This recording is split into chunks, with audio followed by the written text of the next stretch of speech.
Go live. There we go. Good evening, everybody. This is for Commander Unshackled, and well, there's a lot on the menu this evening. I mean, I think Dobbo was supposed to run Rav, but I kind of took over his slot at this point to sit down and have a little chat.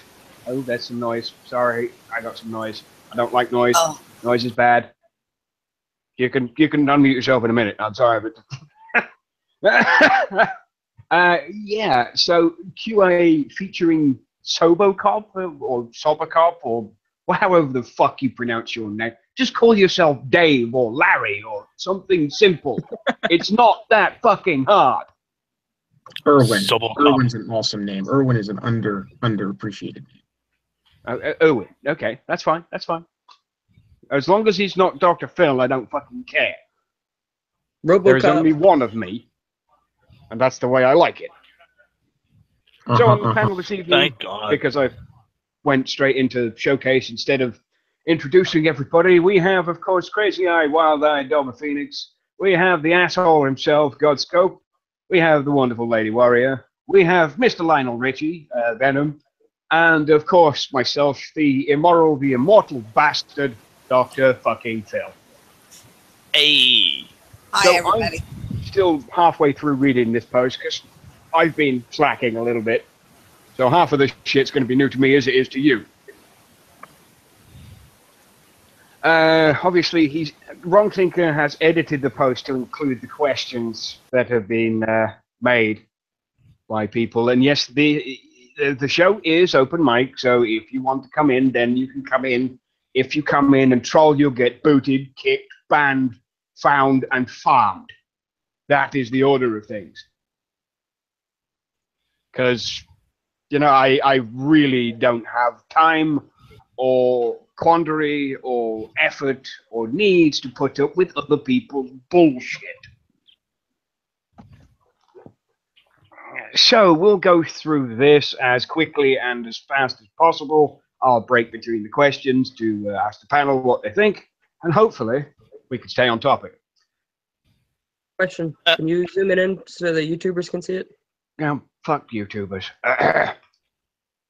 Making Now my we have life. to be, now we have to be nice to our fans. I don't have to be nice to anybody. Yes, yeah, I'll sort that out now. I'll do it for you, and do it for you. Yep, that's good enough out there. Do it for you. You'll be fine. Right. The three of you should have the appropriate permissions, powers, bollocks, whatever. Thank you. Okay, so I will. I don't have the. yet. No, you don't. You're wearing an N7 I got tag. excited there. I'm going to. You're wearing an N7 tag, so you don't get nothing. You don't get dick. All right. I got this N7 picture from somebody in Raid. Shout out to Fell Hunter. Well, make sure somebody farms him at some point too, just so he doesn't feel left out. I've been asking for one of those minus the N7, and he won't give it to me, so yeah, well, he's definitely going to get farmed. You either got to have the N7 or you get nothing. Ha ha ha. Oh, so you are a All true right. person. You're saying your life here?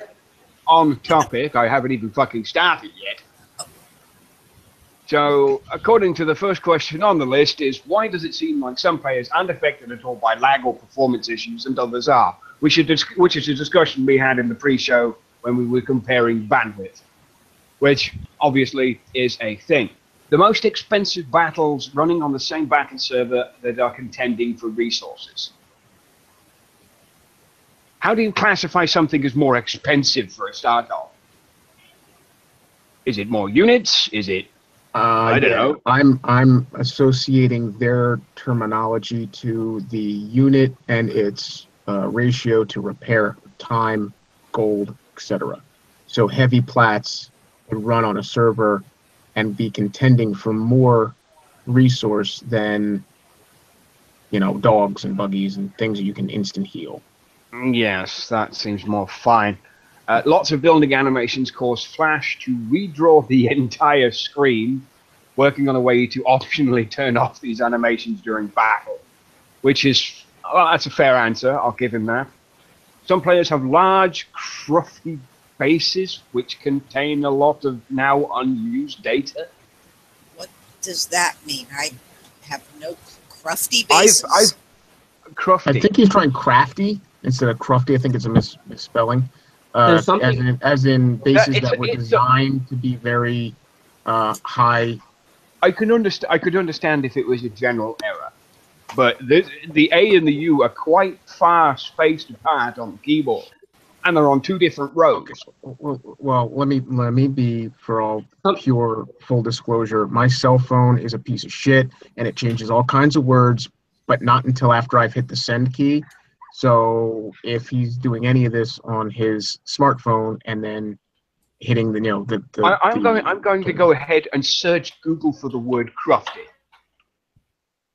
Crufty Is jargon for anything left? That's a word. It is actually a word. Well, then Jargon for anything that is left over, redundant, and getting in the way. Okay, well then that superseded and unused technical electronic hardware and useless, superfluous, or dysfunctional elements in computer software. One word. That makes more sense. One word. Trophies. I'm building a new tag, and my new tag is going to be crufty. I had noticed with my level 2 account. Tag, and I will personally log into the game just to pick up that crufty tag. All right, there we go. We need 200 people, then Doc will come back. That's not going to happen. But I did notice that a with my lot of level 2 units account. or Halloween events, for example, can contain hundreds of zombies, which add with a lot of the processing and drawing time acceptable. Playing on high latency internet connections like mobile or satellite networks. Satellite networks, for example, take almost a second for the message from your PC to our server. There's nothing we can do to lower that, unfortunately. I can both accept and challenge that decision immediately, but we'll do that after the question has been answered completely. Geographic proximity to our battle server. Generally speaking, the lower ping time between you and the battle server, the better your experience will be, which is acceptable again. So on a scale of 1 to 10, what do you rate that answer? Gay as fuck. That's not a scale of 1 to 10. I'd give it no, I don't think it's that low. I mean, I think I would give it at least a 4. I mean, he's trying to explain some things, and some things do make sense, but other things are like, I don't know. I say 4. A lot of this stuff we already know. Like, if you have high latency on like speedtest.net, you're gonna have issues. There's a lot of animations in your base. Like, for instance, my level 2 base, I can jump in and out of sectors almost instantaneously, but my level 44 base, I think I am, it takes a lot longer, almost twice as long to jump in and out of a sector, because there's nothing in my level 2 account, where my 44's got all kind of trophies that are moving. My turrets are bouncing up and down because they got they're floating, and the turrets themselves are spinning, the turret tops, and my CC turret, I think the flood spins as well, and just a bunch of crufty animations that don't necessarily need to be moving. Yeah, I'm gonna go. Crafty, that's our new word of the week. I'm gonna go with a solid 6 because the explanations are valid and understandable, and learning a new word, and I'm always happy to learn something new each day. That now makes sense to me, and it is a viable. The word fits the context. So those explanations, yes, your distance and proximity, your hardware versus theirs. You're obviously, yes, wired or wireless, and if you're using a satellite system, and at one time, going out camping and stuff, I did have satellite internet, and I understand that, yes, in a game that plays internationally, and it's a game that is instantaneous, and you have to have your commands, adhered to as quickly as possible, you certainly are putting yourself at a disadvantage by running, a satellite internet rather than hardwired fiber optic or something. And something I noticed is everything's basically your fault. You're being the player. It looks like it's all your fault, and there's nothing there. It's just, well, maybe we need to get better, whatever technical stuff they can do on their end. Because I'm not technical enough to know what they would do on their end to make it better. But yeah, hopefully that's explained later on, like what they will do on their end. We can hope for that one, but I give that answer a solid 8, to be honest. Yeah, I give it a 7. Like it's I'll go 2 just for good measure. Because the way I think of it is he went through a lot with these 6 different possibilities that it could be when he didn't have to do that. And when he's explaining it too, like with number 5 with the high latency internet connection or the satellite networks, not a lot of people are going to know how satellite networks work. So him putting that example in, it seems like he's going out of his way to make it as so. When I stated at the end of the show about the technical brief that was put out, it was far too technical, and he's simplified it enough so the knuckle draggers can understand it. It's as simple as that. Because they're not going to understand it. You know that. We got a 7 or an 8 rating from somebody in the YouTube chat. Well, if Godscope can understand it, then it's easy enough to disseminate the information to everybody else. Hey, since when did I become Hunter? Hunter's not in here. That's right. He's And neither is David, so you're it, Godscope. Yeah. Great. Unfortunately, you're my guinea pig for this evening. Awesome. Don't you love it? Okay. Shockwave crash is so much. common. Any plans to address this? Notice this becoming more and more common. The culprit here is the game client is using too much memory. As some of you pointed out, the client is allocating upwards of 3 gigabytes of RAM when fully loaded. Like I said last night, it's a memory leak. We plan to address this by reducing the amount of data needed to load the game and compacting the data we already have. Both of the efforts are in progress right now. The reports online about newer versions of Flash Player crashing when graphics acceleration is enabled. You could try disabling it by right-clicking on the game client, clicking settings and disabling hardware acceleration. That's a shitty answer to a shitty question. Because Shockwave is so fucking old, there's not much more they can do other than reducing the amount of data that gets pumped into it. Okay. There's no need to... Yeah, I don't like that answer, but it's the only one that is currently available. It's the only one I would actually give either. And also, the hardware acceleration, I think it was doing that by 2-3 years ago. They told us to right-click on a screen. Hardware acceleration basically pumps Flash into your GPU. If you don't have an onboard GPU, i.e. a desktop computer with a decent graphics card, and not relying on an onboard chip, then you're going to have a bad time. If you're relying on an onboard chip in a laptop, or an onboard chip within the processor of your desktop, without having the internal graphics card itself, then you're going to have a bad time every time you attempt to use a hardware acceleration. Because onboard chips don't do shit. Well, we're going to address the elephant in the room with the recent announcement by Adobe that is killing Flash off by the beginning of 2020. So in 2018 or 19, they're going to transition to using a different client technology. The least risky course of action is convert the significant code base from Flash to AX or HTML5 canvas or WebGL to do rendering. That's a lot of complicated answers to a lot of complicated questions, because porting from Flash at this late stage in the game is going to take a lot of time and a lot of money, and it would be far cheaper to shut down War Commander permanently. It would. Yeah. Which I'm quite surprised they haven't done already.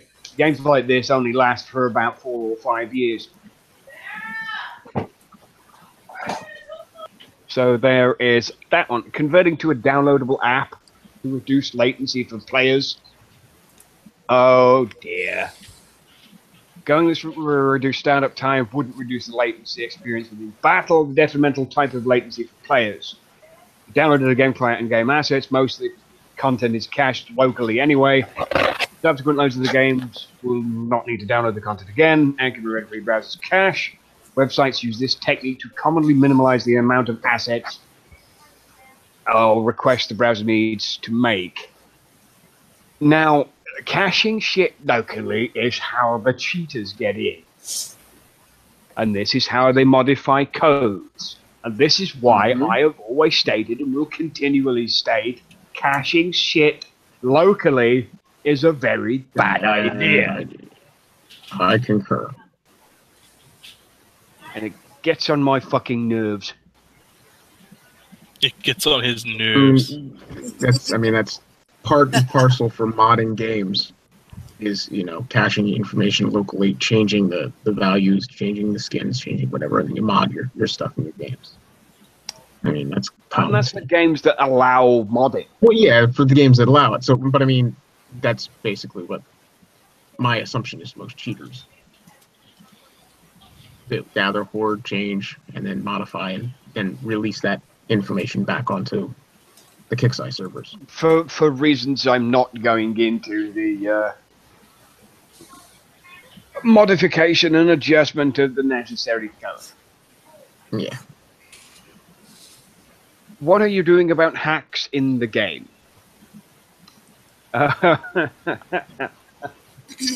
Well, we've all been on the. Well, who said that? Somebody said nothing. It wasn't me. Wasn't me. That was me. It was me. I know. I think I know who said it. It was me. I'm literally saying. I think our great Smokey the Bear has arrived. Well, holy Smokey the Bear. Only Data you can King's prevent been in here news for like 10 material. minutes. I didn't have the window open. I was too busy reading fucking forums. He was. I didn't know to see the new voices and wanted to know who's popped in. And there he is, the man himself. I didn't even get a mention of flattening Phil's base online. Nobody fucking cares about my base. I don't play anymore. I just host the damn show. And nobody else saw it, so... Well, welcome the great Data King, our legend. And I wanted to come in because I wanted to talk about the lag and all that stuff like that. Because I've come a long way since I've been doing the BB show and playing in the garage on a shitty laptop. and like, I quit smoking. I'm not in the garage anymore. I'm in the house, and all that money that I went to buying cigarettes, I went into buying, some supercomputers. Now Nice. I'm playing this game. I'm playing this game on the latest i7 chip with 32 gigs of RAM and a NVIDIA 1080 Ti. Okay, the Nice. game lags more and drops more playing on this computer than it does on a little crappy laptop. What's your ping running? What's your internet at? Like My internet speed is Jesus internet speed. I'm 150 up, 150 down. okay, I'm faster than that, but what's your ping? My ping is like 4. Okay, so it's Kixeye. I have a and, solution. and I've tried running it on my internal graphics card. I've tried running it on the NVIDIA card, and the graphics card doesn't have anything to do with it. I'm seeing no change in anything from running it on the internal to the aftermarket one. It's Flash. It's Flash that's doing it. The graphics card, going upscaling your graphics card to an aftermarket like an NVIDIA, you're really just improving rendering and quality of your image, but you're not going to improve the time it takes to render that image. It could actually, depending on your system and how, I'm layman. I'm not a computer person by any means, but this is just little tidbits I've heard. So don't take me as gospel. But what I would assume is the only thing you would see that actually might be detrimental is your system taking the information and then readjusting it to give you higher frame rate, better better quality. So it's taking this low-grade image and then upscaling it to 1080p from 720. You know what I mean? It's going to take time for the system to actually. I mean, these are microseconds, you know, because computers are super fast, but that kind of stuff might actually be a hindrance compared to, like, we have Godscope running on a laptop that he found in a dungeon in, you know, 1912 or some shit, and me I'm doing another speed test right now, and as soon as it's done, I'll read off the results because I just want to point something out on air while we're live to show Kickside. Okay, so it's done now. So Data was talking about his ping being 4, his download upload 150. That's amazing internet connection, and he experiences a lot of lag and disconnects. I don't experience many lag and disconnects. My ping right now is 90. My download is 3.21. My upload is 0.36. Holy fuck. And you're not experiencing the number of drop-offs. I barely lag. I barely disconnect. The only time I disconnect is if I'm playing for 3, 4, 5 hours at a time doing non-stop hitting in wars. Clear my cache, my cookies, run a C cleaner, and the game runs perfectly fine after that.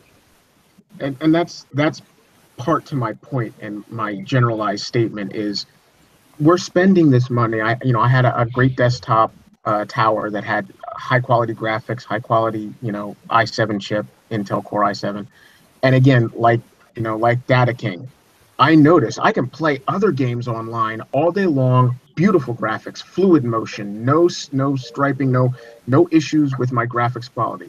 I go on and I play this game and I disconnect, and then I have a 12-hour loading sector screen, and then the Wheel of Death, and it's so aggravating.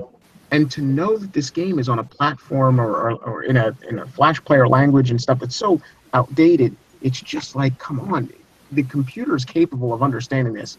It is not us. I can load up any game that currently sat in my Steam library or any other current client that I have to play games on, whether it be Warframe or Wargaming or something along those lines. I mean, my library is massive. And War Commander is the only fucking game that I've ever had issues with. I never really had issues with lag and disconnects in Battle Pirates. I never had it in Vega. Hell, I didn't even have it in fucking Backyard Monsters. But War Commander is by far the worst of the lot. I think it's got a lot to do as well with the fact that, to start with, number one, none of you guys are running Macs. Number two, I'm on a Dell. That's right. You're on a Dell. I'm on a Dell laptop with an Intel Core i3 processor. Jesus Christ! I'll take that, Phil. Spark one. And I'm screen sharing now, so if you wanted to present, just so people don't think I'm lying about the stats, they're here on my screen right now, and I have my IP hidden. Oh my god! Number two, I was just going to say, I'm not kidding. I can't even look at that. I'm going to start tearing up because that's appallingly bad. Dude. That's really bad. Wow. Wow, whose internet connection is that? That's Godscope. And the funny thing is, my god, I barely disconnect playing War Commander. That's mine. I'm surprised you can even connect to War Commander, let alone anything else. Well, let's go. Last time I did one, I was like a 12-second ping, and I was downloading at 400 and some. That's what Mothin runs. There's Mothin. 5 Okay, MS so ping. Yeah, your ping's good. Your download's good. Your upload's not great though. Well, upload is nothing. Upload has nothing to do with it. I got a bunch of stuff I'm uploading too. That should actually be around 15 to 20 on normal. Well, and keep in mind too, my laptop that runs on this i3 processor, I did this test that you just saw. Wireless internet. It's not wired in. Not bad. And I have 2 iPads and 2 iPhones running off the same internet connection. And I still barely disconnect. That's your problem right there. That's it. Oh yeah. Dell doesn't realize it's not an Apple. Well, the thing is My computer One is Venom. hardwired. I don't do wireless. I actually hardwire because I actually play more intense games for internet connections than War Commander. So, Well, yeah. that being said, I mean, there's still problems. And there's Oh, yeah, always there going to be is. problems because there's a bunch of shit in there they've never fixed. They've got a huge memory leak in there that they still haven't fixed. On a good day running War Commander, 3 gigabytes is a good day. I was going to say, how'd they get it so low? If when I was running events, and I've done tests just to see this out, and ran an event without reload, without refreshing, without reloading Chrome, without doing any of that, I've gone up to 25 gigs just pulling in. I'll bust memory up my for War Commander. laptop with a Oh, first gen i3, and it still I plays got War 128 Commander. gigs of RAM in the machine. Hunter pointed out that the ping server was to California, not my local internet. That's another thing. So we move straight back into what are they doing to combat hackers and cheaters. Now, most of us on this panel have been here for a very long time, especially Data, who knows all about hacks and cheats and fighting hackers and being hit by hackers. You know, Hellfire missiles on Scorpions, half a dozen Titans, 32 Sandstorms, 1,028 drones, and all that bullshit. I just loved. 12 Archangels. I actually got a screenshot of my base killing 3,951 Sandstorm drones. I remember that. That was good. I still love the the swarms, and I love the swarms and swarms of what the fuck was the abandoned ship drones? No. The airplanes that was before our Sandstorm, before our Phantom, all that shit. The Chimera. Onis. Onis was good. 200-300 Onis coming in. Lady Warrior, check YouTube chat. Couple of hundred Onis. What was that? The Spectre spamming, Condor spamming. Spectre spamming was the greatest when your entire base was just surrounded by circles and circles of 15 Archangels. Archangels, yes, Archangels. Or 40 Elite Titans in your base. Yeah, that was always. Yeah. The combating hacking and cheating is something they're continuously doing. It's never going to stop because it's in Flash. And until it moves out of Flash into an encrypted system, it's going to happen constantly. A brief history of cheating. Even they fix this, they're going to find a loophole. Just like there's still repair hack around. There's people that saw so much shit in my base. Not everybody coins like Scooby. I'm sorry. No, that's true. There's people that lose so much shit in my base that the only way they could do it is if they coin like Scooby or they cheat. And I'm telling you, you don't have 10 players in one clan that coin like Scooby. No way. At all. And if you did, they'd be unstoppable. Yeah, and everybody would know about them. Yep. They'd become infamous and be constantly getting hit. Yep. Yeah, I'd be staying away from them. exactly. Yeah. There's no point in it. Early versions of the If game someone's were entirely client authoritative, meaning the game's client was responsible for data integrity. So the client could send any data it wanted to the server, and the server would accept it without validation. Since it's quite easy to hack our game client, and any game client for that matter, and send phony data, that changed. Over the last few years, we've moved to server authoritative, making the service responsible for validating data before data is saved.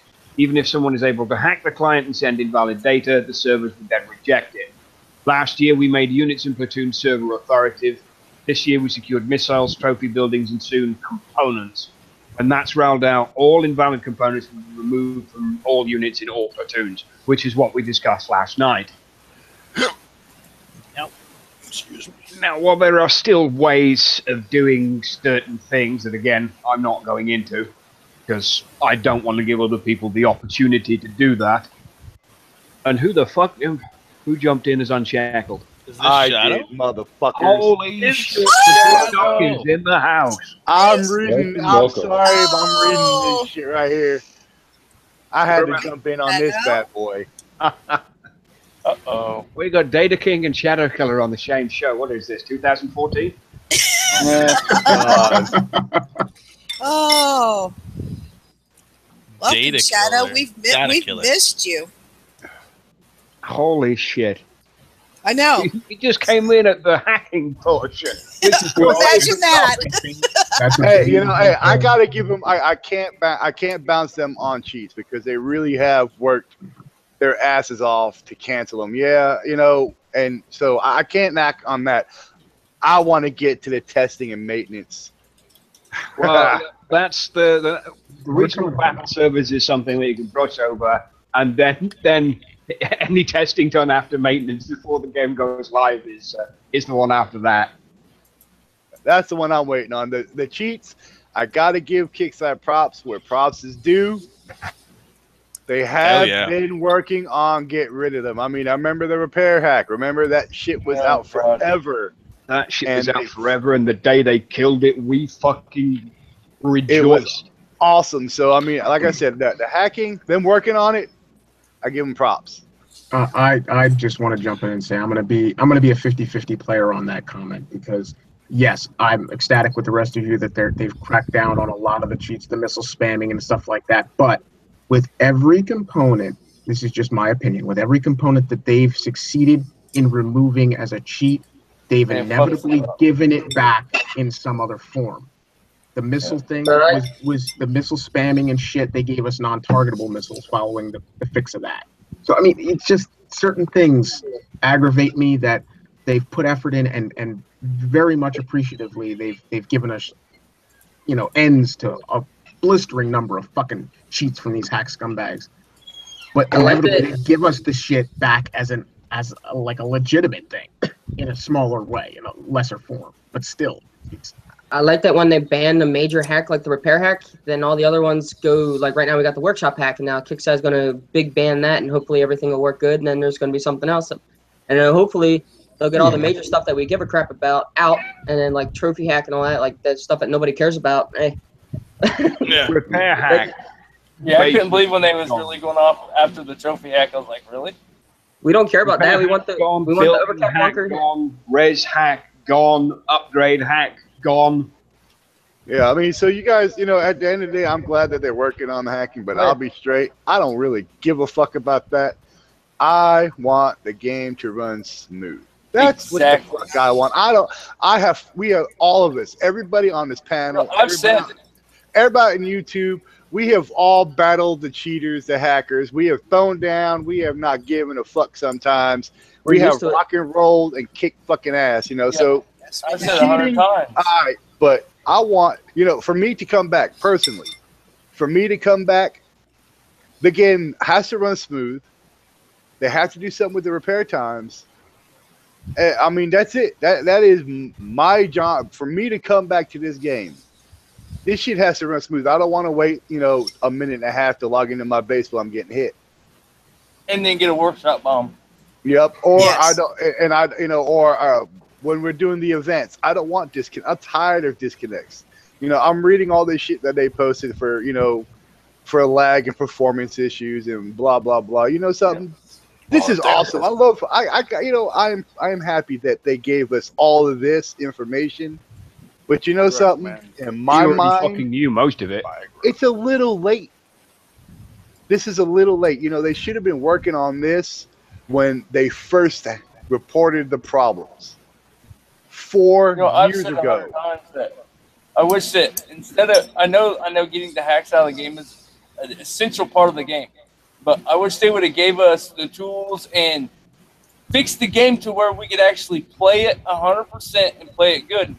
And that would give us a way to combat for the players to actually combat against the hackers. Instead of onslaught, instead of invasion, instead of shadow ops, they should have just stuck with just the events while they worked on the problems. Yeah. I mean, they're talking about, the RAM, they're not having, enough RAM and enough memory and shit like that. Well, you know something? If it's that simple, then why didn't they fix this shit 3 or 4 years ago? This really started when they brought in Shadow Ops. Yeah. All right. Yeah. When they started adding more and more events and mini events and all that shit is when it really started to go downhill. Shadow Can't Ops they just dedicate servers? Of the Forsaken mission in Battle Pirates, and it trickled off the success of that. A once a week thing that you can get done in X amount of time and X amount of days, and they capitalized on it. And doing the Shadow Ops once a week, get the events done was fine. But then you've now got medal bases and you're farming for medals constantly. Or you're doing special bases for whatever tech or for whatever unit.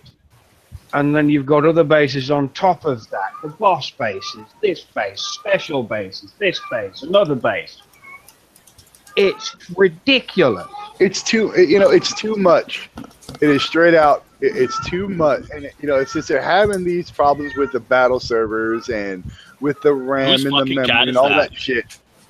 Oh, Mom. I've kicked her like 5 or 6 times. It don't stop. They just, if they stop and just events once a month, cool. Enough with the Shadow Ops. I've read so much bad shit about the War Rig. It's pathetic. Oh yeah, the War Rig is garbage. And then I read all about the token 100 bases or whatever.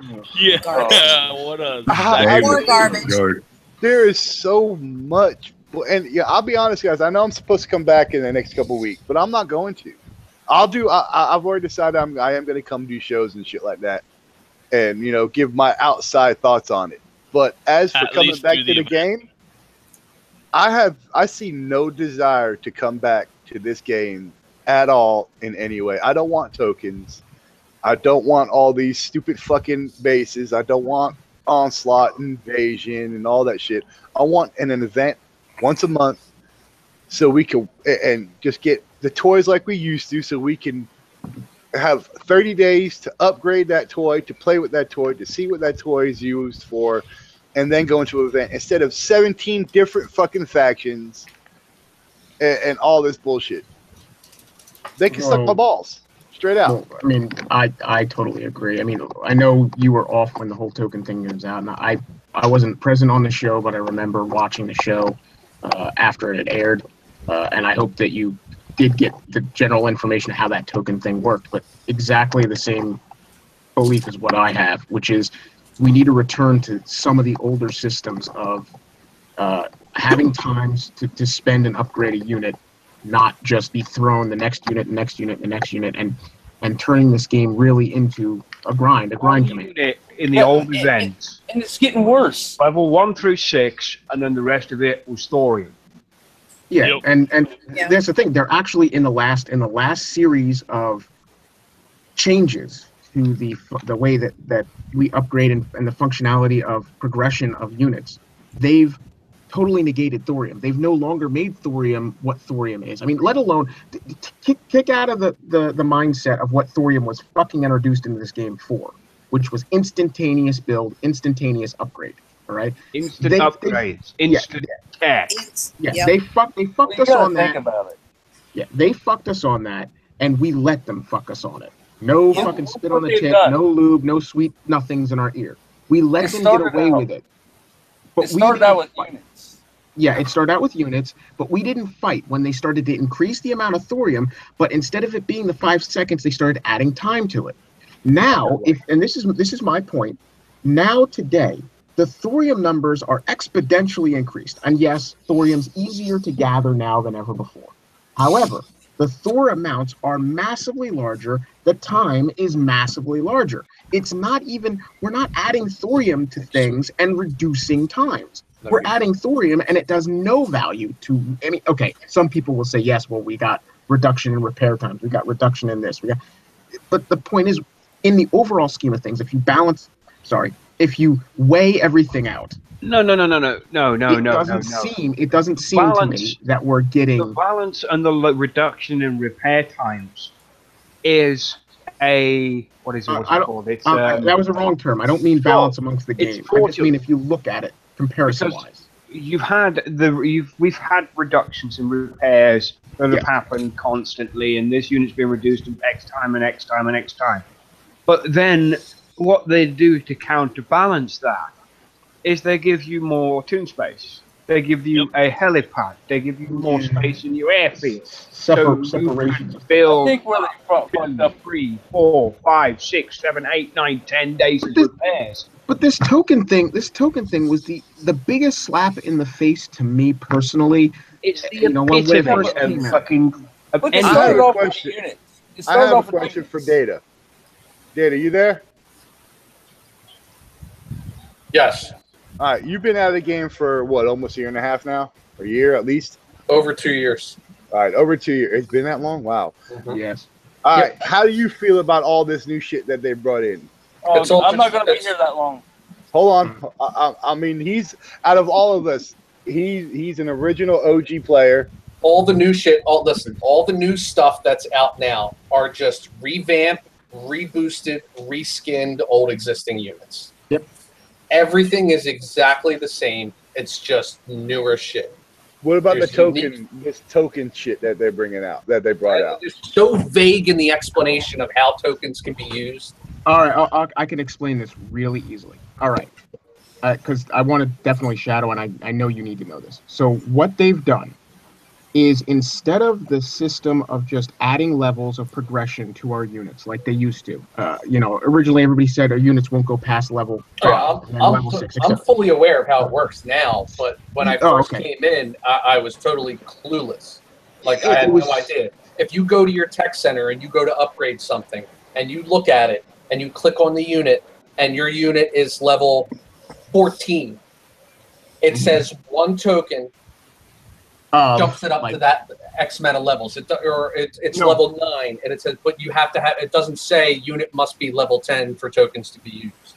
Yeah, it gets it's very. So I mean, like, there's, I don't know. It's all about the grind. Yeah, my time right now is just spent upgrading. It's not gathering res. It's not gathering thorium. It's just time, and time is going to be my killer right now. It's going to take me months in order to get back to the point where I can hold enough thorium and hold enough res and get all the other buildings upgraded to those levels where that I can then upgrade what I am earning and have the potential to earn both in metals on the weekly basis, getting libs and getting furies and the jug and all that stuff like that, phalanx and the Hades, and getting all the things that I need now. It's going to take me months. Yeah, because like back to in the upgrade day, all that stuff. We started playing back in the day. It was back when we started playing. You got one unit. You could build that fucking unit as many times as you wanted. You got a tech. We had as many techs as we wanted. Now they're making it to where we got to get one tech per every fucking thing. We got to buy one unit, build one unit. It's not even that. It's a lot of. Now it's fucking. Now they're starting to do it with levels. We get fucking levels. And that is why I'm not coming back. We're gonna have to fucking start getting one token per level. That's what that's exactly what I was trying to explain. I'm not coming back to a grind. I'll be straight out, guys. I mean, I'll go ahead and say that now so everybody can hear it. I'm not coming back to grinding out to get tokens. If I can't upgrade my units like I used to be able to, I'm not coming back. I'm not grinding out token bases to get these stupid fucking tokens. These hard-ass bases that everybody's fucking complaining about for one level. I won't do it. Will not grind. If I can't come into play and just fight and upgrade at the same time, they kiss my fucking ass. I ain't coming back. The biggest issue with the token bases as well is that if for example, the other day we had the Sentinels, I think it was. Yep. So, that's your Vindicators, your Purifiers, and all that crap. So, if they're the units that you want to upgrade, you're not even, if they're your focus and you're not upgrading the other type of units, the problem is they're forcing you to use those other type of units that you're not upgrading to hit the massively overpowered base for the units that you are upgrading. My biggest it's forcing you to use units you don't use, or don't upgrade, let alone don't use, or haven't even built because you don't use, to hit the base that you need for the units that you actually use. Absolutely. Yeah, like last event, the only area I could use was my level 2 bone saws, because who the hell uses bone saws? I'm excited for this event because I can use my Furies, I can use my Nyx, I can use my Phalanxes, because those are all units that I like to use and that I use all the time, so they're a high level. And again, there goes the problem with all, and at the end of all of this, there goes the core right there of why this game is DCing, why there's so many problems, why there's so much shit going on. It's because there is so much to do now that they can't. They're overwhelming their own shit. Well, think about it this way. What's the biggest thing, Shadow, you've said a million times? You want to play the game the way you want to play the game, and Kixeye is forcing us to play the game the way they want us to play the game. And yes, I know, Dr. Phil, that's just business. I understand that. No. You're perfectly on the right track. I can't even argue that. That is system. It's just so aggravating to me. When they first came out with this shit of picking, having, I didn't mind so much using opposing units to attack bases. That makes sense. You wouldn't be a Sentinel attacking Sentinels. Okay, I can give you that in the logical sense. But when you force us, and the biggest fucking thing is this base where you have to use the new attack dog, I only have one of them. Come on with that crap. I only have one dog. I don't fucking care about the stupid dog. It's not like it's a tank. It's not like it's something of great importance to me personally. Now you've fucking pigeonholed me to I have one dog to do these bases with. Fuck you. I have 5 of those dogs built, and the only reason why they're leveling up is because in my academy I literally have nothing else to level up. But the only thing I use these dogs for is going across the map, because they move fast. They have a fast world map speed. That's the only thing I use them for. 1 second, Costco. Fuck you, David. All right, carry on. I mean, they're really.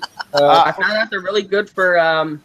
Because like when you're in a sector, all the low levels are toon snipers. Like I go into a sector with my level 2 account, and my rocket buggy can kill a standard dog, but it just laughs. Like the big dog, the war dog, just laughs at my rocket buggy. Same thing with my 48 rifleman. I'm 48 rifleman will kill a regular dog. I'm not playing. I won't play War Commander until they get rid of it again. If they don't get War Commander until it's War Commander again. Not Token Commander. I'm not playing Token Commander. I'm not taking it. I'm not going to play Grind Commander. I'm going to sit here. I'm going to play my game that I've been playing, that I've put money in, a lot of money into already, and I'm just going to stick with that. I mean, for what I've spent at Kixeye, I've spent double playing League of Legends. So, I mean, I'm just going to stick to playing that. I've been playing that bitch, 16 hours a day. Yo, I'm enjoying Refresh Commander. Hell yeah, I love it. This is so much fun. I fucking love it. I don't have flash crashes. I can play that bitch all day. It's just like World of Warships, man. But between them 2 games, I have no time for War Commander. None. Data King, the worst part about it is they removed the Pookie game. I could almost stomach all the issues loading if we could at least play that. Well, I got to run. I just want to jump in and give my 2 cents. And, just let everybody know that I won't be coming back to play the game, but I will be doing shows. At least do the event. Just remember that when you leave to close the browser window, otherwise I know. I'm not going to play the event. I'm not going to load up War Commander, period, until they bring back War Commander and get rid of Token Commander. Sorry, I'm not going to have to be forced to play their game. This is my game. It was my game. I wanted to play it my way. If I wanted to sit there and upgrade just one unit I could. Now I got to upgrade 17 different fucking faction units. They can kiss my fucking ass. I ain't doing all that shit. This is why I would be so absolutely overwhelmed if we could get Jano to return for an episode, because he is a man that played with units that nobody else would think of to do things that were absolutely Jano would take amazing. one look at the game, say, No. I'm not saying to play the game again. I don't want him to ever even have to deal with looking at the game as it stands now. But I would just like a good 10 minutes of discussion to hear his understanding of what we're now going through as far as other games that he plays. I mean, I'll see you guys later. I'm out. Take it easy. Bye, Shadow. Shadow, we're almost at the maintenance part. Never mind, he's gone. Yeah, we you should see the platoons that I have. You should see the platoons that I have. I'm running around with friggin' special forces units that lack the range and the ability to combat the new infantry units. I've got no heavy platoons. I scrapped all of my vanquishers and all of my hover tanks. Well, that would do no good anyway. They're useless I've got anyway. marauders or not marauders. What do I have? I've got a dozen hellhounds. I've got nightmares and war horses. That's the only heavy things that I have. Aircraft, I'm lucky. Some of the guys got me some things. Like I've got an Apollo now. I've got one Fury. For Christ's sake, I have one Fury. I've got my Elite Titan, which is like almost level 30 at this point. I'm running around with an Archangel and a Phantom. That's the thing. There's things that I'm still able to do stuff, but it costs me so much to do, and then I'm crippled. And Daddy, you're a highly skillful professional, gamer.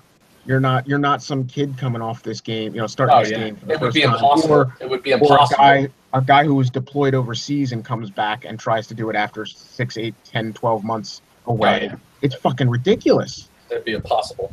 I'd rather drag my nuts across the barbed wire fence than to start playing this game for the first time. Don't you do that now? And the thing that sucks with these unit bases is you only get one unit per week per base. So that was another we can help Data get bases, but let's say 4 libs. Let's say libs. He gets 4 libs per month plus whatever he buys in shadow ups, and he's got he's got infamy, but you go any higher, you go to like $3,000 or 3,800, let's say for gold 1. He's going to be a prime target because he's level 41 and he ain't been around for a while, and he'll knock him right back down. Yeah, and no offense, but his base can't be competitive for defense. I can't defend versus heralds. So he's just I can't do it, and because time. If you're gaining infamy, you're going to shut it off if they attack you.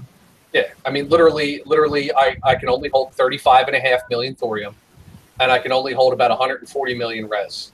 I'm looking at my base is totally set up to defend against air, but everything that I have can't kill what's out right now. I can't kill a herald. No matter how many AA turrets I throw in my base, no matter how much AA I put in my base, I don't have the units and the DPS to strategically do what I need to do to actually defend my base. I can't kite.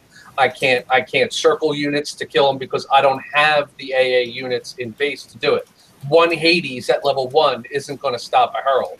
No matter how many AA plasmas or AA ions I throw in my base, I can't stop a herald. You know what I mean? So, like, I've got 1 lib per bunker in because I only have 4. I'm upgrading them constantly, but I don't have enough DPS to stop anything. So it's like time is the killer for me right now.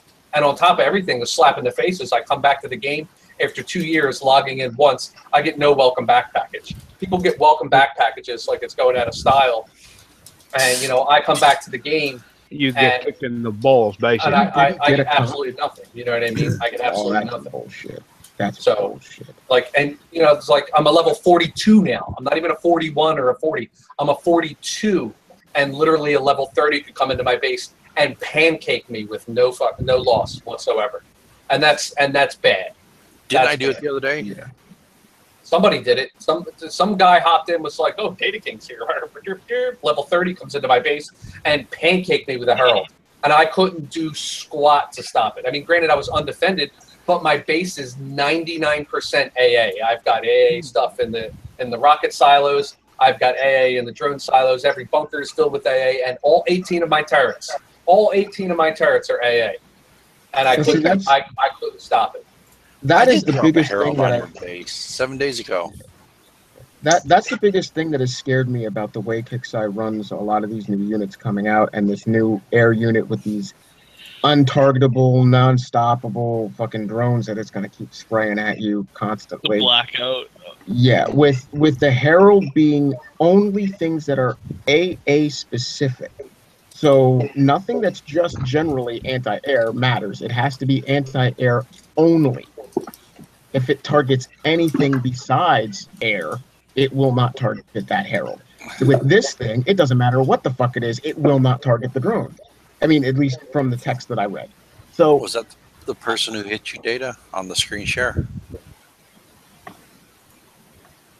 I don't know. We've gone. Right, let's carry on with the show. Out of where I was going.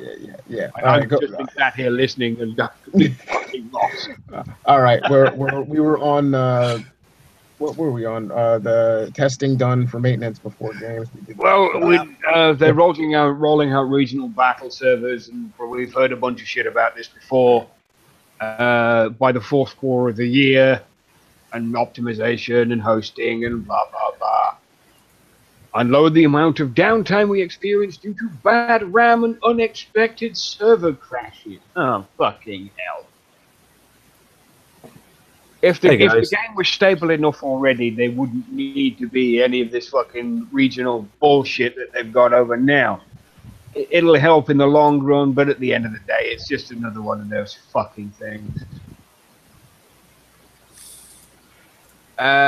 Why isn't there any testing done after maintenance before the game goes live again? I can't wait to see this answer. Testing every time we do a release. Unfortunately, the emergency maintenances we've had recently wouldn't be discovered by our testing because they only show themselves once we've had thousands of players online.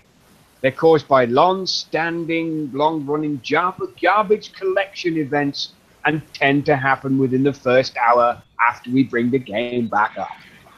We are doing a lot of garbage collection during tuning and expect the issue to be less of a problem going forward. Longer term, minimizing the amount of game data we need to keep in Java memory. If you're still running fucking Java, walk over to the War Commander switch and turn it off. That's the only outcome. Java is fucking so old. It's older than fucking Rocket. That's how old it is. Java. Hashtag reset. Fucking Christ. He has a lot of strong feelings on how the server software should be developed. Yeah, I have a lot of strong feelings how much you should just take your job, pack up, hand in your P45 and leave. For fuck's sake, I have never heard so much fucking bullshit in my life.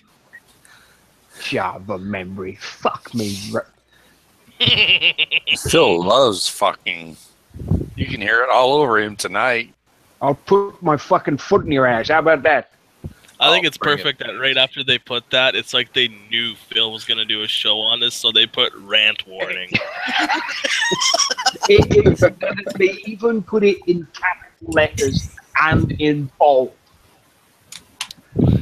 I think they're finally figuring out that a lot of us have some novice understanding of things, and when they start putting stuff that we know is like from the 80s, they're like, yeah, we've been running this game on such subpar shit. Java is that old. Browsers refuse to support it because it's full of security holes and exploits and bugs and problems that they just refuse.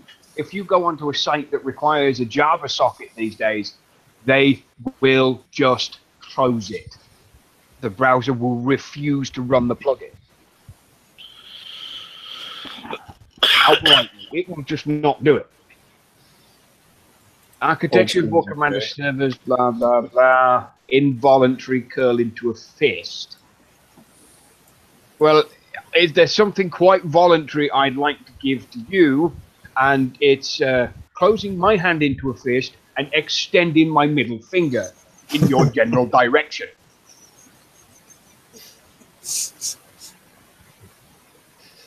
War Commander has been a very successful video game, and our forefathers on the team before us who built the bones of the game deserve credit for the success. However, technology and architecture have come a long way since the bones were laid. Because Kixeye got lazy, Kixeye got greedy, and did not use the technology to upgrade the back end. And that's why you are running into bad RAM, bad code, spaghetti code, garbage data, and a whole bunch of other fucking bullshit rubbish that doesn't need to be there in the first place. If you hadn't have been so fucking cheap, and Will Harbin would have taken that padlock that he keeps in his Jew wallet, then none of this would happen. This show's getting flagged. I just realized what I just said. I'm sorry. I don't wish to offend anybody who is, but it's one of those things that you can't avoid. Fuck him. It sounds like they probably paid CEO bonuses and all that rather than upgrading their hardware. They're a bunch of penny-pinching assholes. You have to reinvest in the company in order to keep it current. That's why That's I like only, one that's of only America's if you want the biggest company. phrases, and one of the phrases that America uses more than anything else is you got to spend money to make money.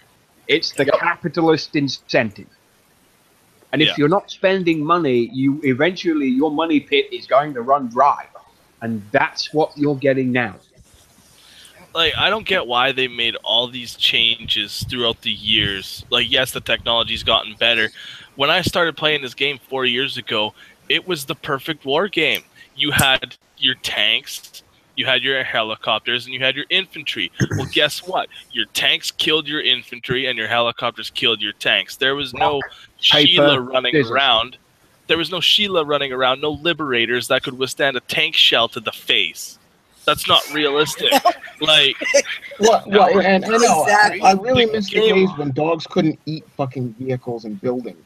yeah, like the game was I know so Sparky. good 4 years ago. Sparky And now ate a it's weapons lab like- the other day and shot out a concrete brick. Hey, I like shitting bricks. It says it on the screen share right now in between guide and strategy. I'm playing War Commander because I want to play tanks. I want to play a game with tanks. If I wanted to play with this spacecraft bullshit, this unit that has untargetable drones, this giant Goodyear blimp that drops down nukes, I'd go fucking play Vega. I want to play War Commander. Hey, don't you should have read. I know, and I'm not trying to make it sound like I'm talking badly about Vega. I've never played the game. I've heard good things about it, so I'm not going to talk crap about it. But if I wanted to play, if I wanted to play a futuristic war game, I would go play Vega Conflict because to me it looks like it's in the future. War Commander. You know what? If I wanted to go play an older based game, Hold on, a question. Is this you saying this, or are you reading someone's comment? No, he's saying it. in it.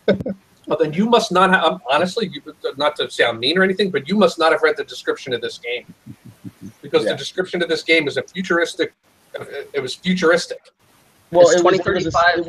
it was an evolving system. It was we came out of a great war, apocalyptic war, and now we're in what do you say, Daba? 2050, 2035 or something like that was the era.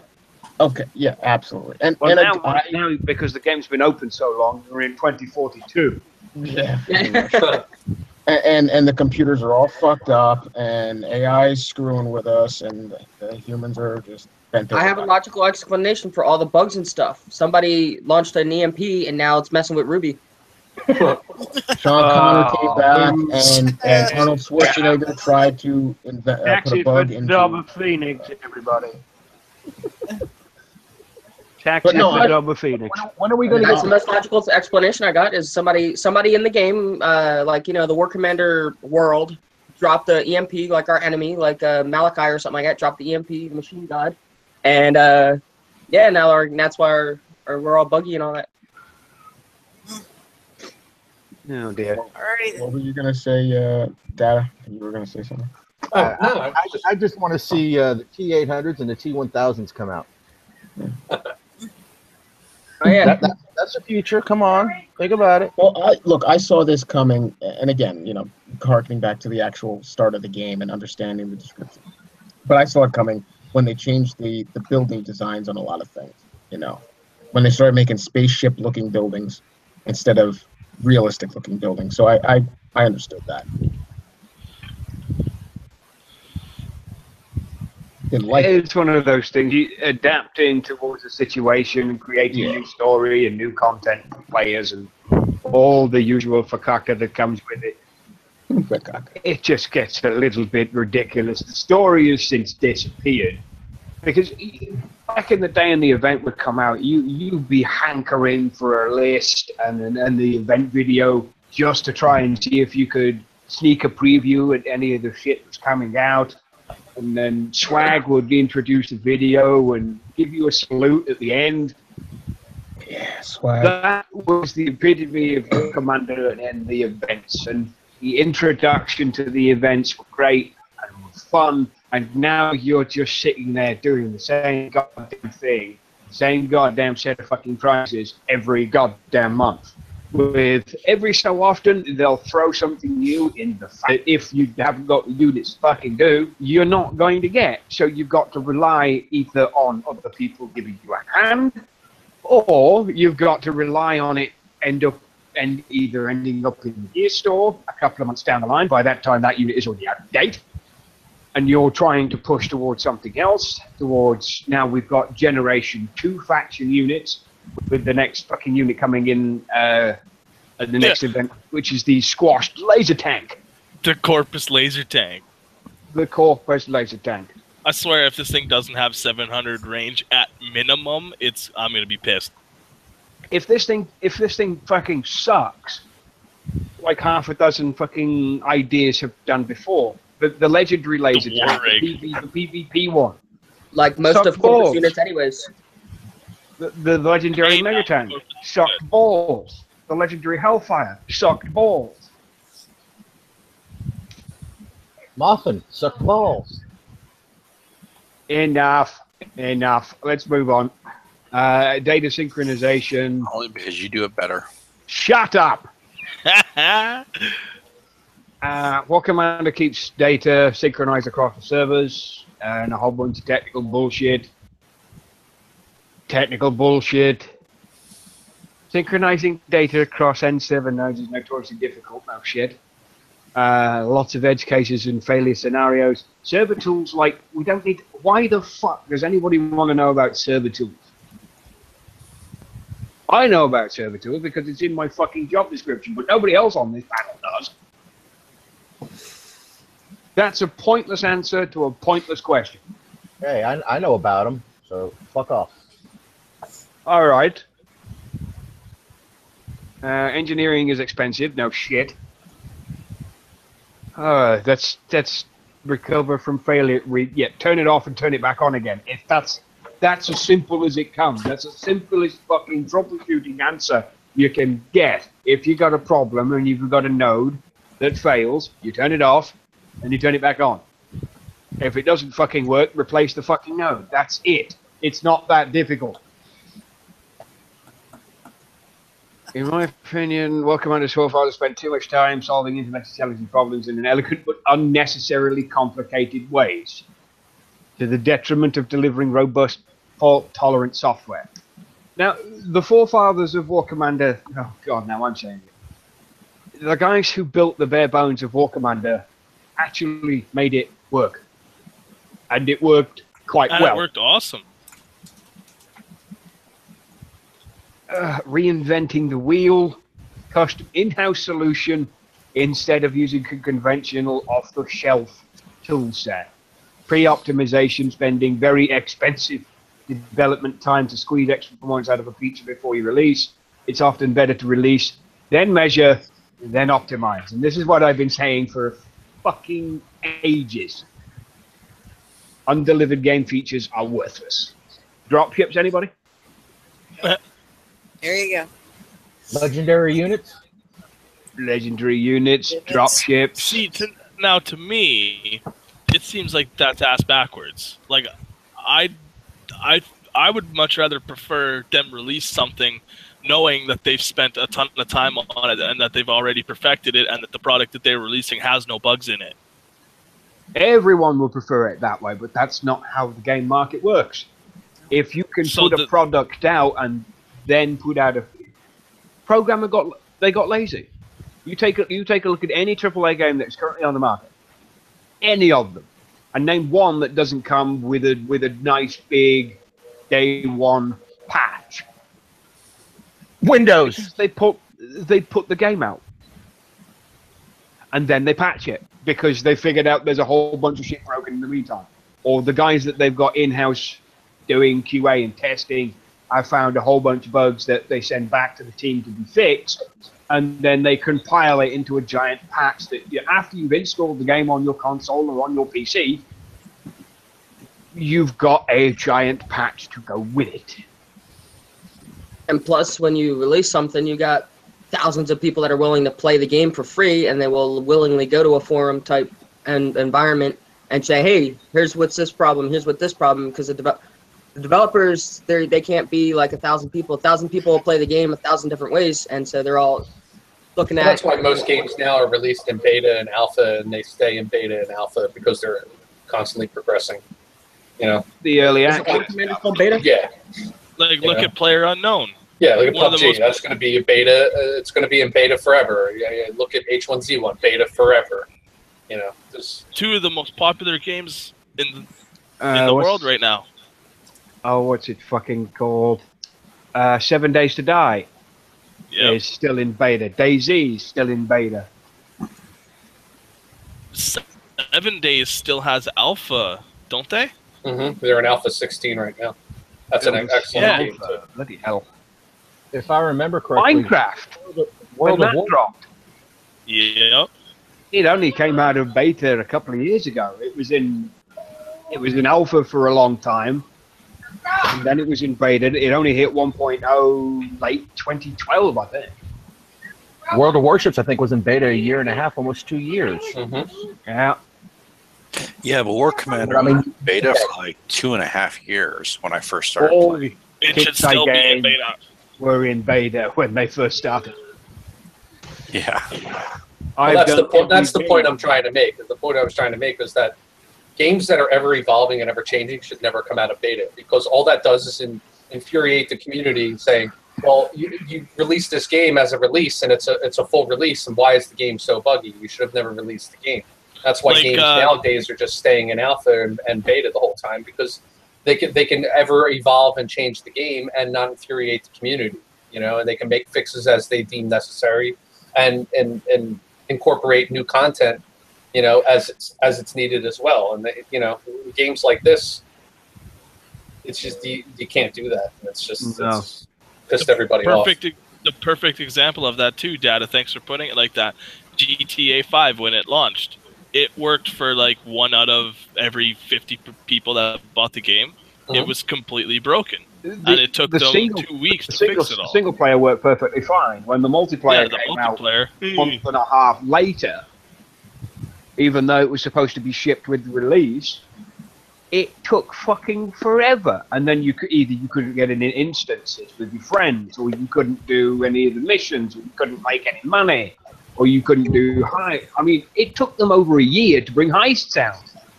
Yep. And initially, there was so much hackers that you didn't want to log in online because everybody was hackers.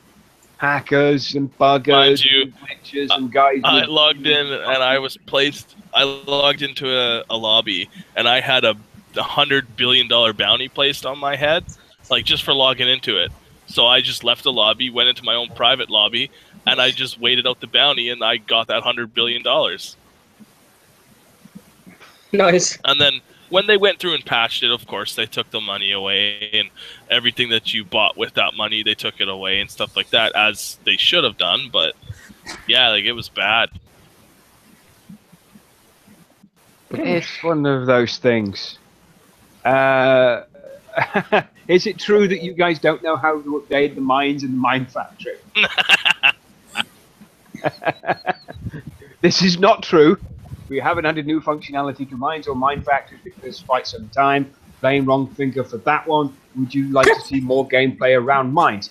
And in fact, it is true, because every guy that has come onto the shows, either Beefy in the past, and the mine question has been asked by previous arbiters, including Shadowkill, myself, and Data King, at one point or another, we've always asked about mines.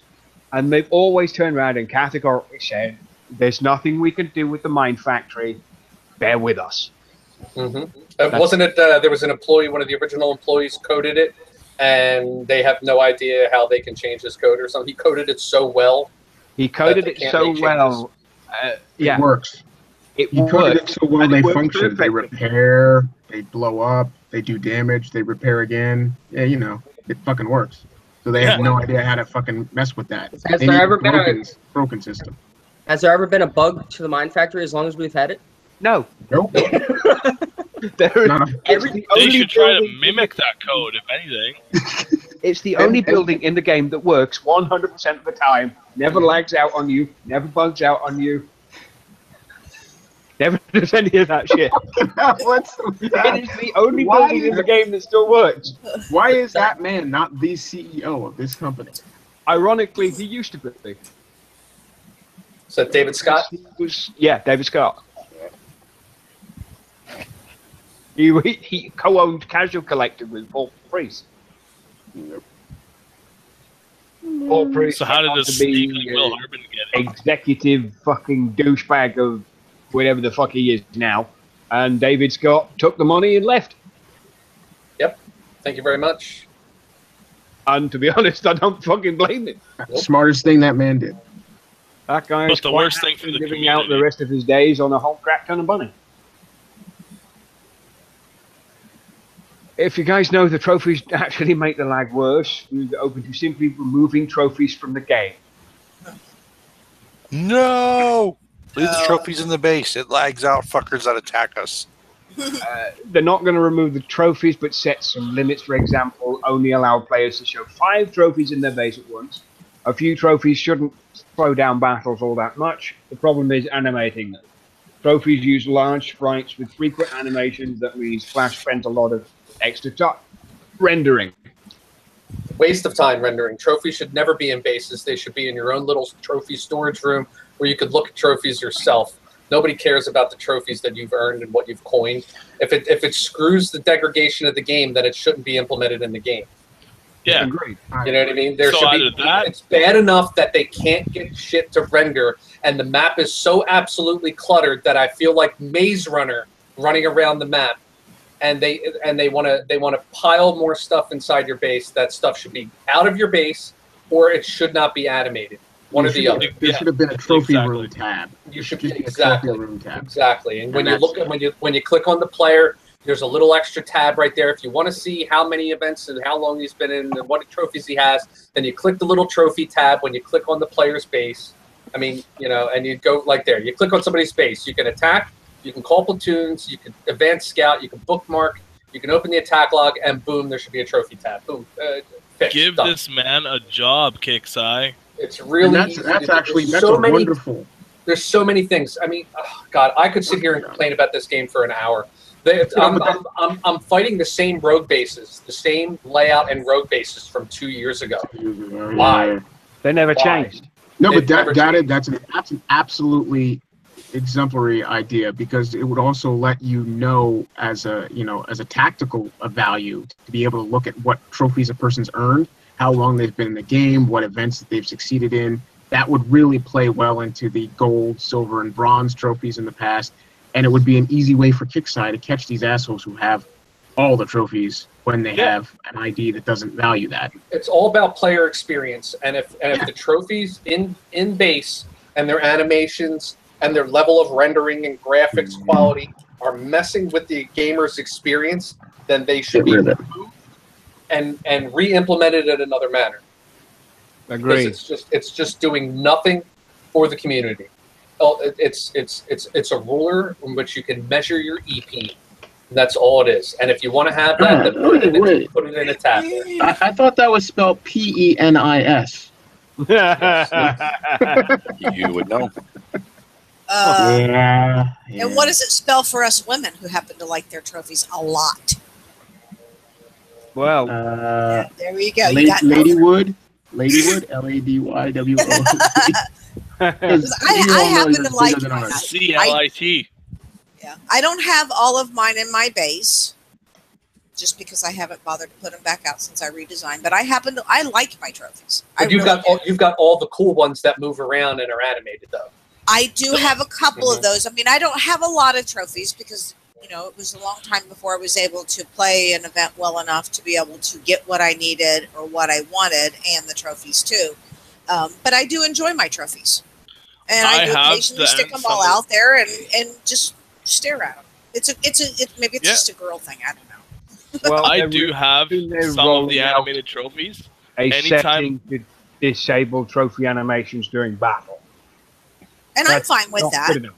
That would be awesome. Settings to disable trophies during battle. I mean, they could disable the animation all the time, for that matter, if that's what they choose to do. I mean, I don't have a problem with that as long as they can still have the trophies out the way I want them and use them for the things I want. Exactly, to hide things. We understand. Yeah, there is that strategic value, but you're right. I mean, I wouldn't care if there was the. Unfortunately, part of the strategy to them is some of the animated units blinding your opponent as to what's hidden back there by having something that's moving. I mean, not so much now because we don't have like a hover tank, but the animations definitely helped with like a hover tank moving in the background up and down. Having a trophy that moved up and down would trick your mind into not seeing that tank bouncing. Same as the hovering platforms. I don't care if the hovering platforms don't have to bounce up and down. They could just be static, floating in the air. They don't need to be animated. But the thing is, turrets don't need to turn. They don't need to turn unless they're shooting. They should only turn at the target they're aiming for. They could sit static, and then once you get in within range, it will turn and target your unit and fire at it. Agreed. Instead of just a constant. Well, the next randomly, and then because they let us in our base, they let us turn off the explosions, the blood and gore, the stuff like that. They should have a tab to turn off trophy animations. Yep. Just animations in general on the base. Yeah. Mm-hmm. Yeah, the turrets and everything. Yeah, agreed. Because I think that would help some of the lag anyway, and still allow those of us that like to put our trophies out have them. And sometimes, honestly, the turret spinning around when I'm in there doing stuff in my base gets on my nerves. I'd rather they just stop. Bouncing up and down with the floaters. Yeah, it's ridiculous. Yes, okay, to kick-size defense, it looks good to have the thrusters go and then the turrets go up and down. It looks pretty. It looks good. So do the explosions and all that, but it's not needed. It's not needed. To coin something I said a long time ago when the game really was in peril and I started going onto my rants instead of being a fucking supporter and starting to be a pain in the ass, which was it started to be a game where it was just a show off for the art department. It wasn't about substance. It wasn't about storyline. It wasn't about working units that actually did what you commanded them to do. It was more pretty shit. I got this far. I completed this and got this much XP.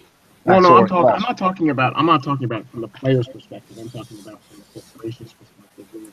It seems to me my view of the company and the game itself was no longer about producing a game that was playable, but a guy sitting there in an art department, computing and rendering an awesome image of a background base design with train tracks and shit and trees and this kind of crap. And they focused more effort onto making cool looking units and cool looking backgrounds and no money on functionality in the game of getting rid of latency, lag, fucking disk, that kind of shit, and units that would randomly, the AI issues that we all suffer now. That was one of my rants way back when. Yeah. Something that I don't think's been mentioned ever on a show. The little mites that run around on your base to run the old processor. Yeah. The old mites. Yeah, the old mites that like if you collect a scrap car, they collect all the crap and run it to your storages and all that. Yeah, they always turned it into oil, I think. Metal. It was always metal. It's always been metal, and it's always stupid. Yeah. Well, it is scrap metal. Yeah, but I'd rather even when they run to the oil pumps to bring it to the oil tanks, they still show on their backs, I think, metal rather than oil, or vice versa. I don't remember. Mine shows oil and metal like properly. Yeah, I've sat there and watched them.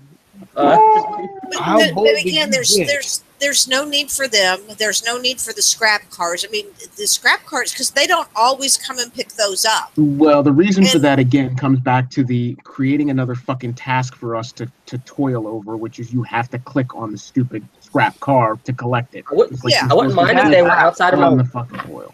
I wouldn't mind if they were outside of my base. David Scott Hang on.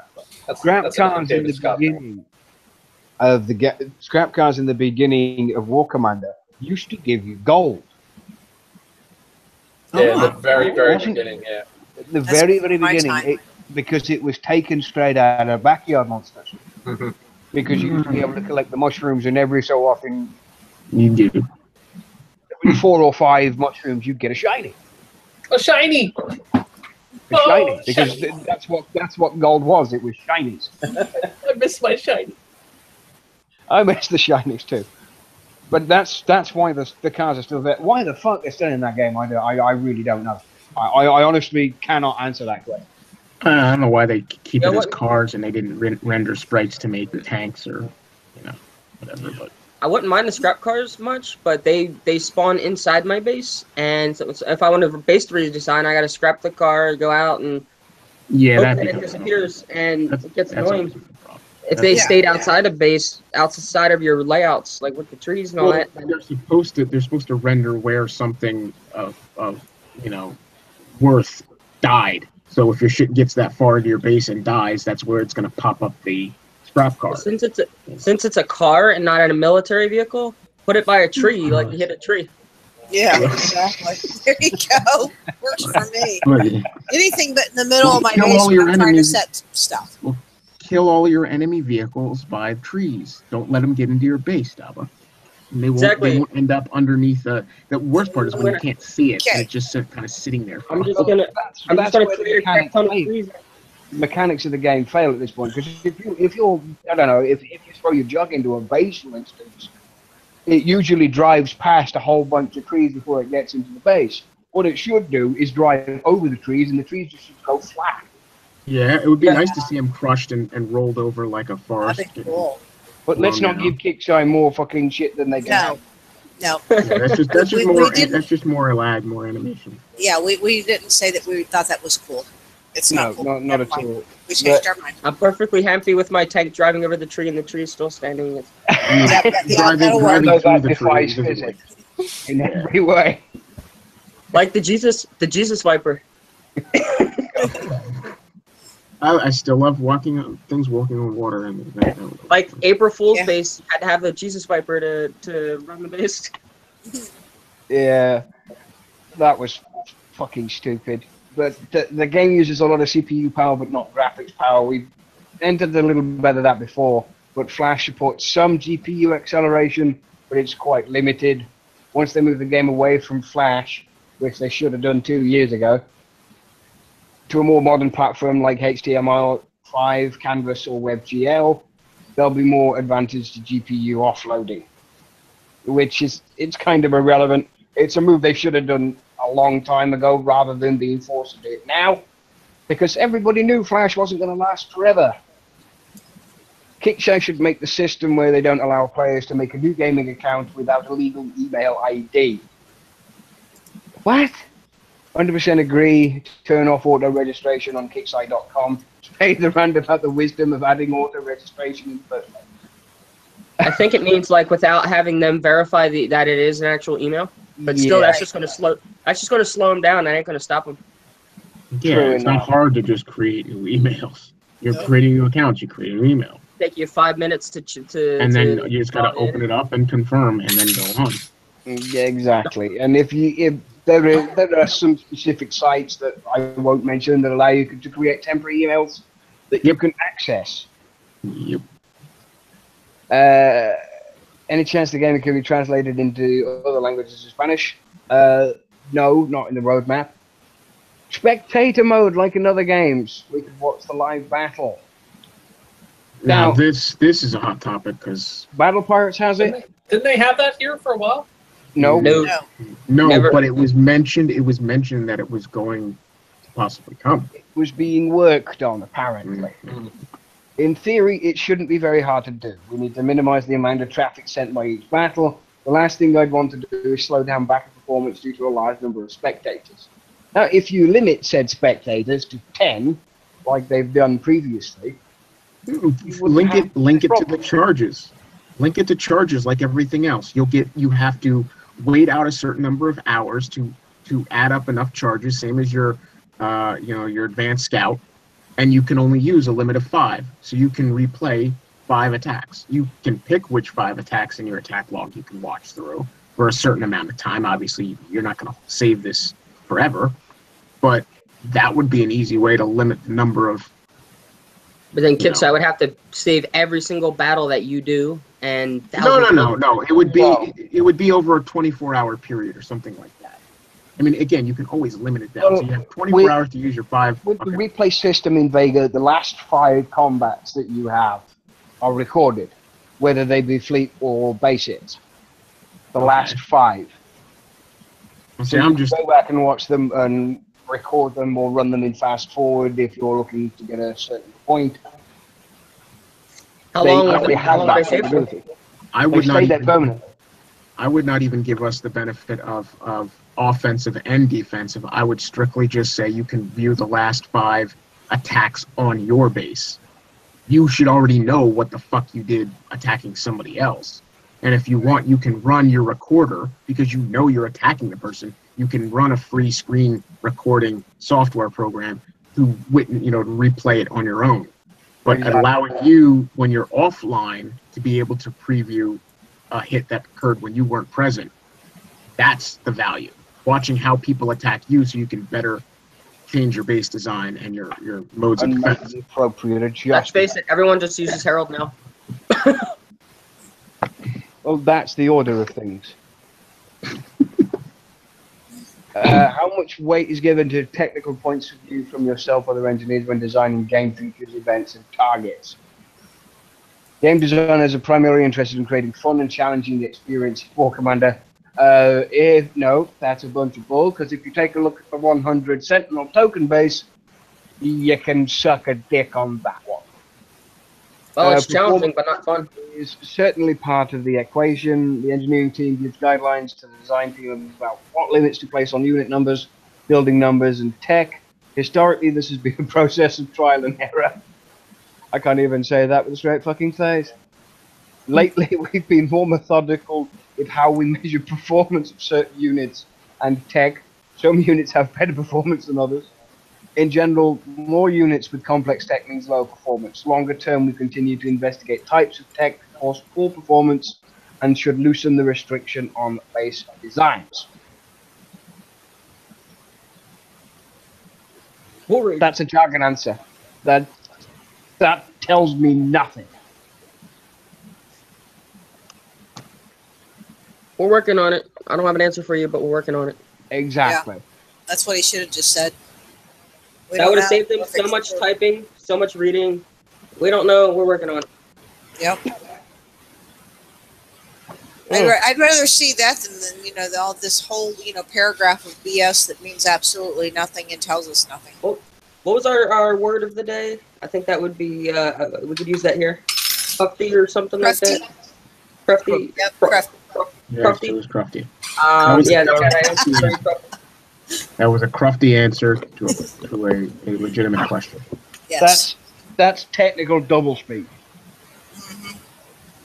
Circular bullshit, like a cow pot. Yeah, indeed. Do engineers directly liaise and coordinate with customer service when issues are reported, especially on a large scale?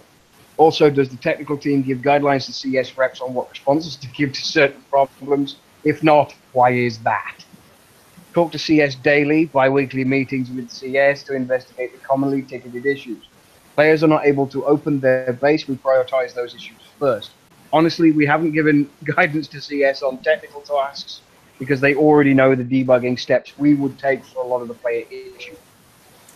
Yeah, hence the copy and paste emails. Player browser, Yeah, just tell kiss them. my Tell ass. them. Clear cache, circular Yeah. router, burn your computer, wash it with soap. Don't use Dove. Sacrifice your firstborn, cut off your left pinky.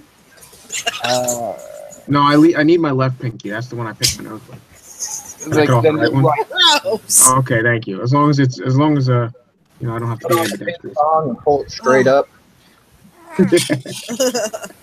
Just for the record, the cure for crapping your pants is cleaning your cache and cookies. According to no. According to CS, the cure for crapping your pants is to be received 50 gold. Yeah. Nearly crapping your pants. Or being Okay. and your tune's all dead. 50 gold. My computer's on fire. Did you clear your cache? Here's 50 gold. I'm waiting for somebody. Dr. Phil, if you ever get back in the game, I would love to see you send a ticket, and the ticket response is, "We've given you 350." It's 350. We're sorry for the inconvenience. Here's 350. I'm gonna go put a ticket in right now and go. I want my tree fitty back. Kick owes me 350. Goddamn Loch Ness monster. Should I do that live? I'll do it live. You can send a ticket live, but you ain't gonna get a response. It's 5:37 at Kitsai. Stop! Don't be sending pointless, useless tickets because you're just gonna fucking make it bad on people who have legitimate issues. Oh. Bro, I almost crapped my pants. Here's 50 gold. No, see, that's just my plausible deniability that I'm not, condoning it. Now you just go ahead and do whatever. That's why I didn't say dick. Yeah. Because in reality, I'd like him to do it for shits and giggles, but on the other hand, I can't condone it. I can't condone it because I'm the producer on the show and blah blah blah and legal bullshit, not wasting CS's time. But for the record, CS can suck a dick.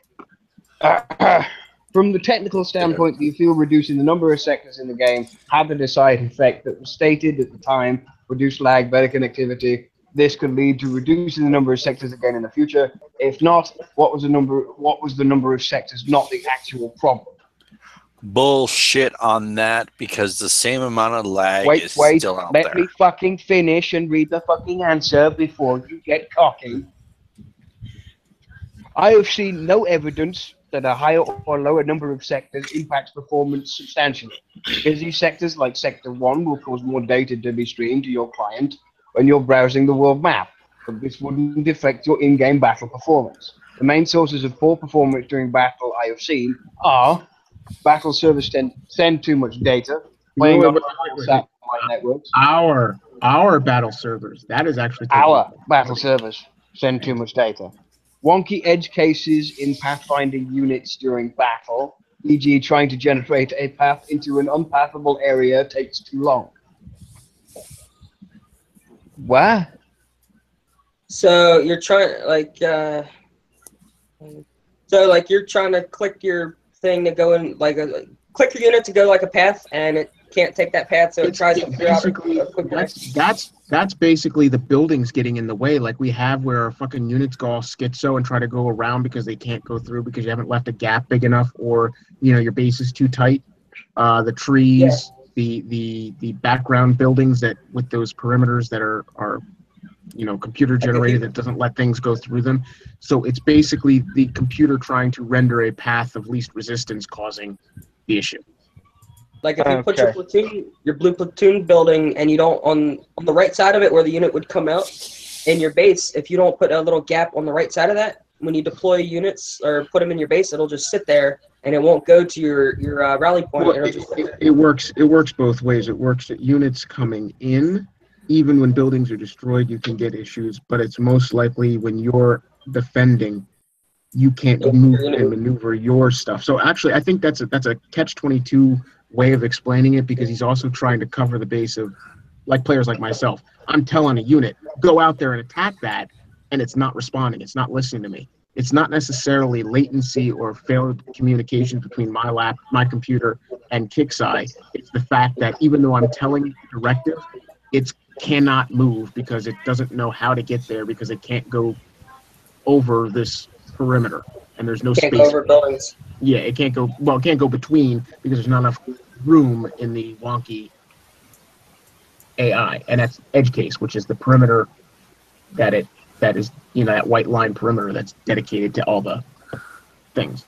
Now I wonder if I pull up like a Punisher Howler or something like that, right up directly to the edge of a building, and then I destroy that building, can I instantly drive over it, or does it take like lag?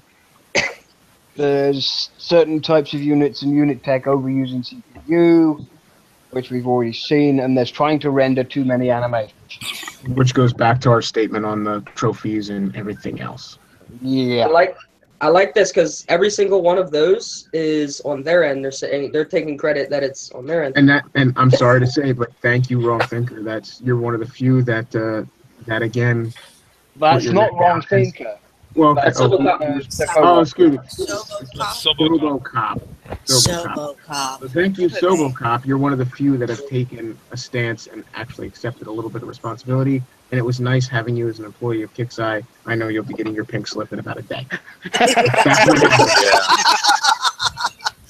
Just for the record, we have no insider information here on Unshackled, but that's just...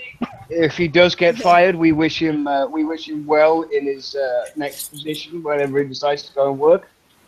And you're more than welcome to come on the show and build a dirt about Kixeye. And we had nothing to do with it on Unshackled. For legal reasons, we have nothing to do with Sobokop or his job or any of that kind of things, and I really don't want to get sued.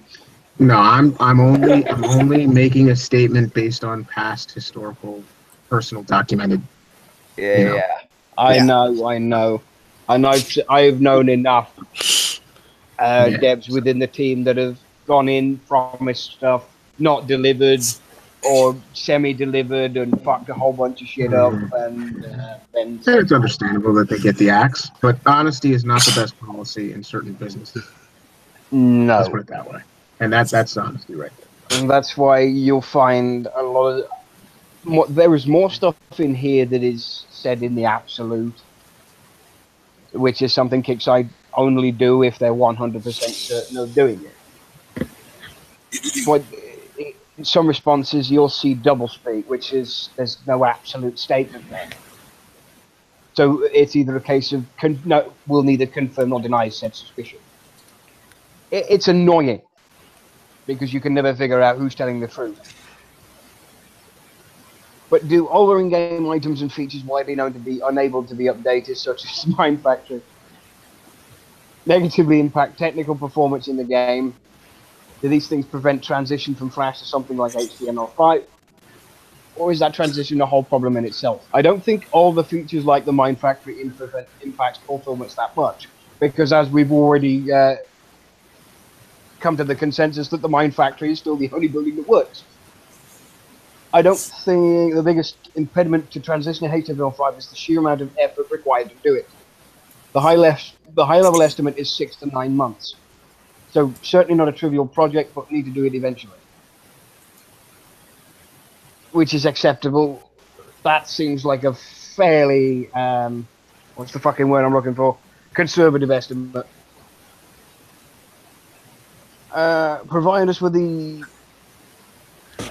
that would understand the technical details some more on both server specifications as how many servers there are. Can't give specs about server details or numbers. That's fine.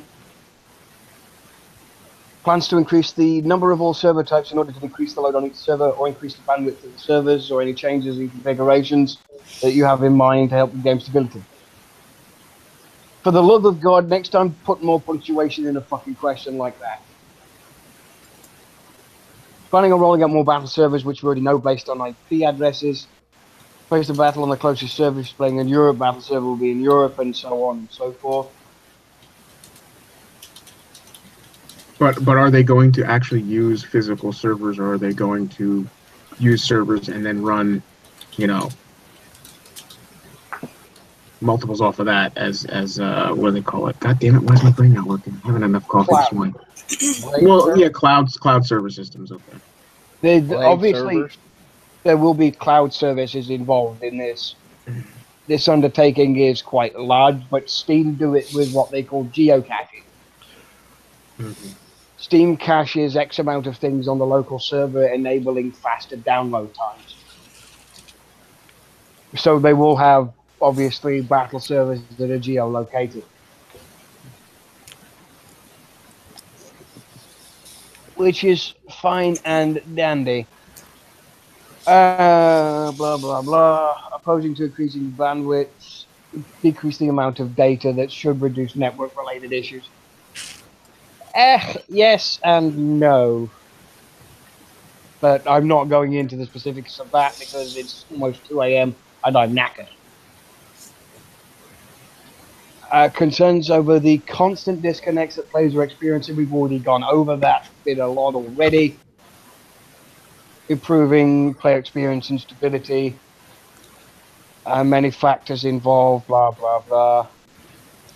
Why, when we jump, do we lose the ability to see tags? Known issue with current implementation of alliances. Tags take forever, related to data synchronization from the other question. To be eliminated or minimized with the new alliances implementation coming in a few weeks' time. That's okay.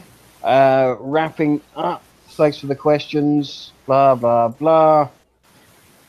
Regular basis, straight from the engineering team. Dude, I'm going to put this to you, Sobokop. If Wrongthinker or anybody in the team wants to say anything about this or post anything about this, then by all means, I would tell him to not do that and to state any feedback that he wants to give for opposed to Wrongthinker. Because what you've done here is made yourself a target and painted the bullseye on squarely between your eyes. Wrongthinker gets enough flack as it is for simply existing in forums since his tenure, which I can more than happily give him credit for doing. Because he's out there. He does a better job of not being in the forums as a developer than Sobokop actually does being a CM in the forum. I would rather work with Wrongthinker than work with Sobokop. Because Wrongthinker knows what he's fucking doing. Even though he toes the line, and he toes that line very, very carefully, I would quite happily state that Wrongthinker should do it as a third party, so to speak, and post responses for himself from Sobokop than anything else. Let's hold him to that. Whoever's watching this, screenshot this, mark your calendars, all that stuff. That he's promising more communication. So I told it. Many of the other ones that promised that were really good, with promises and more communications, they mysteriously vanish. So, or they have mysteriously vanished in the past. Like there was some person that was head of like CS or whatever. Head of whatever Slocko is, and that one disappeared. Even though that one I had lasted a week. And I was like, I read the initial post. I was like, yes, finally someone that gives a crap about the game and us in the community, and then disappeared. But yeah, he was fired for something else that I'm not allowed to go into. But okay, well, hopefully, Sobokop is going to deliver with the promise. And I mean, hey, they are getting better with their communication, so gotta give them props for that. Even if it is through Wrongthinker, who's a dev and. What were you talking about? The old female CM. The 1 week. K House, God no. Yeah, no, I was talking about her. Yeah, she left the company. She works for Wargaming now, or did for a while. Oh no! I don't think she's there anymore, but she was for a while. I wonder who she blew to get in that position. You are knackered. You Oh are. my god, You are knackered. that was savage. Wow. I know, right? Sorry. No, I'm not sorry because it's fucking true. All right, I'm gonna start at the beginning of the panel with David. I want you to give the post a score out of 10, and then we'll go through everybody, do shout outs, and then I'm going to fuck the bed. So, David, post score out of 10. Well, considering I missed probably half of it, I'll have to give it at least a 9. Quite honest. I mean, he's giving out information more than we've ever gotten before. Now, whether or not people can understand it is another story. I'm not saying everybody can understand what is being said and what's not being said, or read between the lines. So that's pretty much it. I'll give it a 9. A 9, damn. Dollar, score out of 10. Overall, I'm gonna give it a 6.5. The reason is a lot of these answers are the carrot in front of the nose. We promise to do this, and like generic businessy answers, which I would expect from a techie person, because techie people generally aren't like eloquent and write narratives and all that crap. But it's his first post, first like huge like Q&A. So I was very impressed that he actually grabbed all these questions and answered, and actually took the time out of his day to do this. And thanks, I believe Skipjack had something to do with like getting this all set up or whatever. So thanks to that. But yeah, congrats to him actually like taking it and being willing to take the bullseye, as Dr. Phil was saying. Excellent. I mean, he's still going through wrong finger, but yeah, it'd be nice if we could actually meet the fellow and like see the Sobokop's forum name and whatnot, actually posting these. This way, wrong finger doesn't have to edit. It would. You've gone in here. You haven't got a name on you, but you're the guy in the smiley face with a hat on. That's Champ. That's Champ. Hi, Champ. Hi, Champ. Have you got a score out of 10 for me? Champ might not be here. Take that as no. So we'll move on to Lady Warrior. Give me your score out of 10, please, darling. I think I would give it an 8. I think there was some good information in there. Yeah, there was some of the let's read between the lines and this is what we might kind of do thing. But as you know, Daba said, I give him props that he actually put himself out there and asked us for questions, legitimate questions, and tried to give us some answers the best that he could at this point. I mean, I don't know how long he's been with Kickside. So, you know, this might be what he knows based on how long he's been there. And we might get better answers as time goes on. And I hope he continues to do this. You know, once a month, once every 2 months, you know, ask us our questions based on improvements or, you know, new issues that's come up. Let us put them out there in a constructive, friendly manner and then answer them for us. And maybe we'll finally get somewhere. Maybe. Excellent. Thank you very much, Data King. Please go out of 10. Oh, dude, 3.5 stars. Nothing I haven't seen before. Didn't give me any definitive answers. Nothing exciting. Looking forward to the next post so I can give it an even lower score. You know what I mean? Shout out to Sector 49. Shout out to the raid guys. Thank you, everybody, for giving me a hand, getting back into the flow. Champ, Daba, Fa, Anton, Oil Can, all you guys, thanks a lot for all your help and everything. I look forward to brushing up on a lot of the stuff that I've missed so I'm able to contribute a little bit more and not be so negative and maybe start actually offering some insight on some of this stuff. But again, I got 2 years of catching up to do, so a lot of relearning and reacclimating myself. So I look forward to many other experiences with you folks. I'm quite sure there'll be a lot of those. Don't sell yourself short. One of us. Your impressions and your influence and information is vital. Your perspective is platinum, sir. No, it's overwhelming. Oh my God, it's overwhelming. Yeah, okay. No, it is. I mean, it's a shock to the system.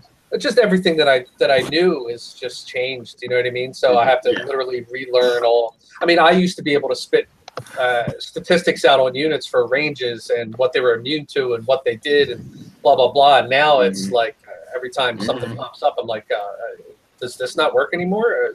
What is this? You know, what's the range on this? And I'm constantly checking the wiki for everything. So it's going to take me a little bit, but I'll get used to it. It will take some time, but I'm sure you'll get the hang of it eventually. Venom, give me a score out of 10, my man. He missed Godscope. Did I? He's not in here. He left. Oh, well, okay. We're still on mine. It's Mothin's thing. I see Godscope's name, but it's I don't know. I saw it on my thing. Anyway, I'm gonna give it a 6. I'm gonna say, as aloof as some of the answers have to be, I can understand why. It was informative to a point. It was nice to see somebody responding. We always appreciate responses from that side of the aisle to us, the player base. So I'll give them points for that. But other than that, same basic perspective as Data King. It's been done before. It's the same olive branch, but sometimes we get beat over the head with that same olive branch later down the road. So we'll have to wait and see how this all pans out in the end with what they say they're trying to do and what they actually accomplish. And I don't even know if I have enough years left in my life to see any of that happen. Because it's taken them how many years to get half of this shit to where it is now. So it took them 5.5 fucking years just to split ground and air from the tech center, for fuck's sake. So there you go. There you go. That's my perspective. All right. That's your perspective, and as always, your intelligence is always appreciated. Martin, give me a score out of 10, and don't be a dick about it. Okay. Damn you. Curse you. I'll give it a 7. Definitely, some good questions were asked, some really good answers. So, yeah, 7. 7's good enough for me. The whole thing is I will quite give it a solid 7 myself. Although there's a lot of doublespeak and technical bullshit that should not be in there. If you're going to address war commanders in any way, shape, or form, half of them don't read the fucking forums. Half of them don't have the cognitive capacity to understand the forums. You gotta speak like you're talking to a 5-year-old. This works. That simple. If you talk to them like they're 5-year-old children, they're going to understand more of what you say. Other than that, it's another one of those things. It's a post on another post that answers questions that we can already figure out most of the answers to anyway, and I've heard it all before. Through various people, through Wrong Thinker and other CMs, and Chris from Vega, and Cade from Battle Pirates, and hell, even fucking David Scott said half of that shit at one point or another. And he doesn't even work there anymore. But that's a story for another day. So we'll wrap up with some shout-outs, and then I will end the show and go the fuck to bed like I was planning to an hour ago. So, David, shout-outs? Shout out to the panel. Shout out to Doc for putting this show on. Shout out to, I will actually say it, Sobokop for actually answering people's questions. And for the millions. I'm working on a patent for that, so then you have to pay me every time you do it. Thank you very much. Where did I get cut off at, you asshole? Millions. And millions. And millions that will watch this later. Good luck, Commander. You're gonna need it. No, I'm give you a shout out. And a big old fuck you to Venom. Yay! Oh, Ouch. I've been He's waiting not for feeling that. it. Hey, David. Duck's not gonna feel any love tonight if you don't say that to him as well. I'll say it. Try to get it at the end, but I can't give Doc a hard time because of things that have happened to him and whatnot that will not be said on the show because he doesn't like his personal life being said on the show. Thank Although, you. It's appreciated. His royal fucking will come I back. will let him heal and not try to fuck with his chi as much. How gracious Why of break the habit of a lifetime, David? Dubba, shout outs, buddy. Shout out to it's Sobokop, right? Not with the C. Sobokop, yeah. All right, yeah. So Sobokop, whoever you may be, I'm not going to use gender things because I don't know your gender. So, I'm yeah, we're putting pretty this on. certain he's a dude. Me too, but you never know nowadays. I suppose. Look at you being politically correct. Don't get him on his female. Yeah, I don't want the show to get flagged. I have a I got something I got to show you after show, but yeah. So shout out to Sobokop and Wrong Thinker for working together to get these questions together and actually giving us what Shadow's one big complaint was: communication. Actually getting communication back up, and so hopefully we can get this better. Because it's nice to have a semi-open line of communication to like players to actually like kick size so we can work things out. Shout out to whomever set up this thing. I think it was Skip, but whomever did it, shout out to you. Shout out to 49, and most importantly, shout out to Data King for willing to embark on this Herculean task of trying to become relevant again. But with our, it is certainly a Herculean task, and I don't envy you. hopefully by Christmas we can get him up to be like what we would consider a medium level player now. We should be able to, but I will still bubble you. It will just cost me every single tune that I have. Okay, don't get it twisted. I will still do it. It will cost me everything though. Now, once you get the Herald, you can bubble me with a level 1 Herald because I don't keep any anti-air in my base. Oh, there you go. I'll let you do it just on the air as soon as you get your Herald. You bubble me on air just for nostalgia. So that you know I'm gold 3 already. It only took me 3 days. Okay, good. Yeah. So yeah, welcome back. Excellent. Lady Warrior, shout outs, please, darling. Shout out to the panel. Thank you, Dr. Phil, for putting this on tonight and giving us a chance to discuss it. Shout out to Sobokop for answering some questions, sort of, kind of. Shout out to everybody out there in YouTube land. Shout out to my team XR. Shout out to 164. And shout out to, Hunter. Fuck you. Got him. Excellent. Get fucked.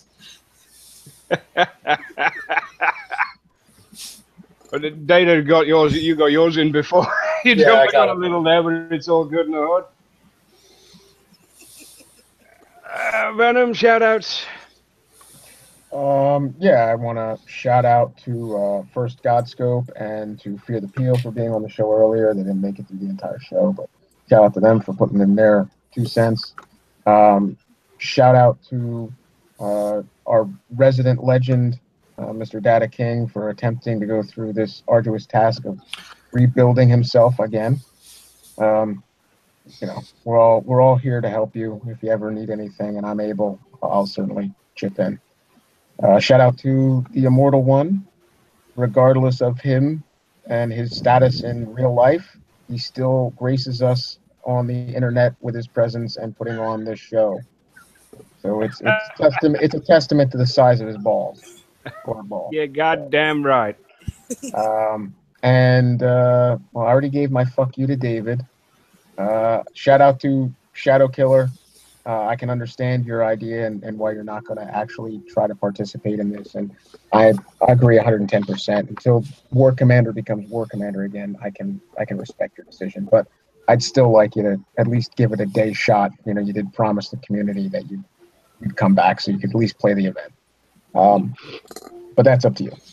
And my final shout out, because I have to, shout out to my wife for putting up with me, which she's probably going to castrate me tonight in my sleep because I skipped out on supper with her and the brother-in-law and all downstairs to be with you, raggedy bunch of fucking psychopaths. Oh, you ain't getting laid tonight. Just go buy a hotel. It's. No, I'm not getting nookie anyway. It's the 5th. If you get my drift. Oh. So that doesn't bother me. So that's probably why I just don't care. Looks like somebody's sleeping on the fucking couch. Yeah, it does. No, she doesn't like it down there, so I'll let her sleep. I'm a generous gentleman. What's her name, David? I'm going to tell her to listen to the last 5 minutes of this show. She just better not have no cold damn feet. I love her. I love her to death. Martin, shout outs. Delver, I'll give you your 10 seconds before I do the show and wrap up. All right. Shout out to 49. Shout out to Raid. Shout out to Pascal. Fuck you to David because, well, everybody's, fucking David. And a shout out to my cousin I wish. Came down and visited me from Pennsylvania this whole week. She was down here. Hadn't seen her in like 18 years. Pennsylvania shout out to her. She's on her way back home today. So, and a shout out to YouTube. Excellent stuff. Dobber, do your thing. So, the terms, it's been upgraded. We've got trillions now. We're getting more popular. Trillions and trillions of people watching. You need to. Then shout out to Lady Warrior. It appears you've got some kind of promotion somewhere. You got into the One of Us chat. So yeah. Congratulations. And then glad to hear that Doc, everything's going well with your endeavors. Finally, I'm not dead. That's the order of things. Exactly. So damn it. I already said you woke up and immediately you went to the Grim Reaper's cereal bowl and pissed in his Fruit Loops. Oh no, I walked straight up to him and kicked him right in the nuts. No, you kicked him right in the fleshy sack that used to hold nuts. Give him the Melvin. That's all I want to know.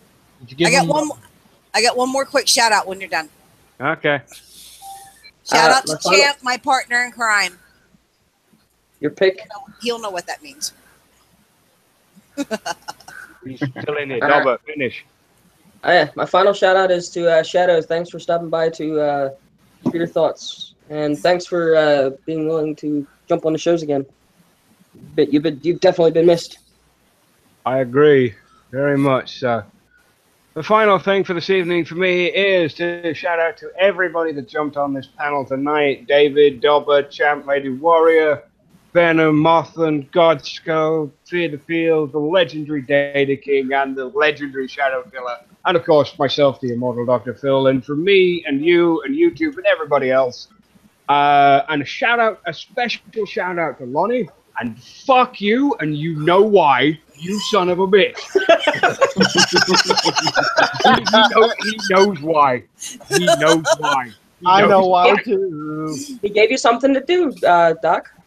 He made it the bane of my life. After the show had wrapped up and I'd left the hangout last night, he posted the game in the Facebook chat, and all of a sudden it was, hang on a minute, I like this. And by the next thing I knew, it was 4:30 in the fucking morning, and I'd spent 2.5 hours trying to beat his score, which I did. It gets better. I went out, I went for dinner this afternoon, I came back, and he's beat my score again. And so while the show's been going on and while everybody's been doing everything else, I have been continuously playing this piece of shit on the other screen the entire fucking time, trying to beat his new fucking score. So thank you, Lonnie, you son of a bitch. Is it Everwing or Galtron? It's neither. It's something else. Hextron or Hex something. Hex or something. Hex. No, Hex he's is- not. He's not. Listen, he's not going to confirm what it is because he doesn't want the rest of the Unshackled. I don't want the rest of to do that game. Jump on it. I see the score I need to beat. I might have to play this after we get done. Shut up. Stay away from me. Stay the fuck away from me. I'm going to wrap this up now, everybody. As usual, unfortunately, the RAV was postponed tonight, so it never wants to run one either tomorrow or during the week before the show. Then that's down to him and his prerogative to do so. Now, the update for the workshop clean out that's coming, there will be a live show during that maintenance. It will either be Wednesday or Thursday. I don't know, and more information will be disseminated as and when. That's the end of that chapter for this evening. I want to thank everybody for coming along tonight, and we will see you all on the flip side. And just remember,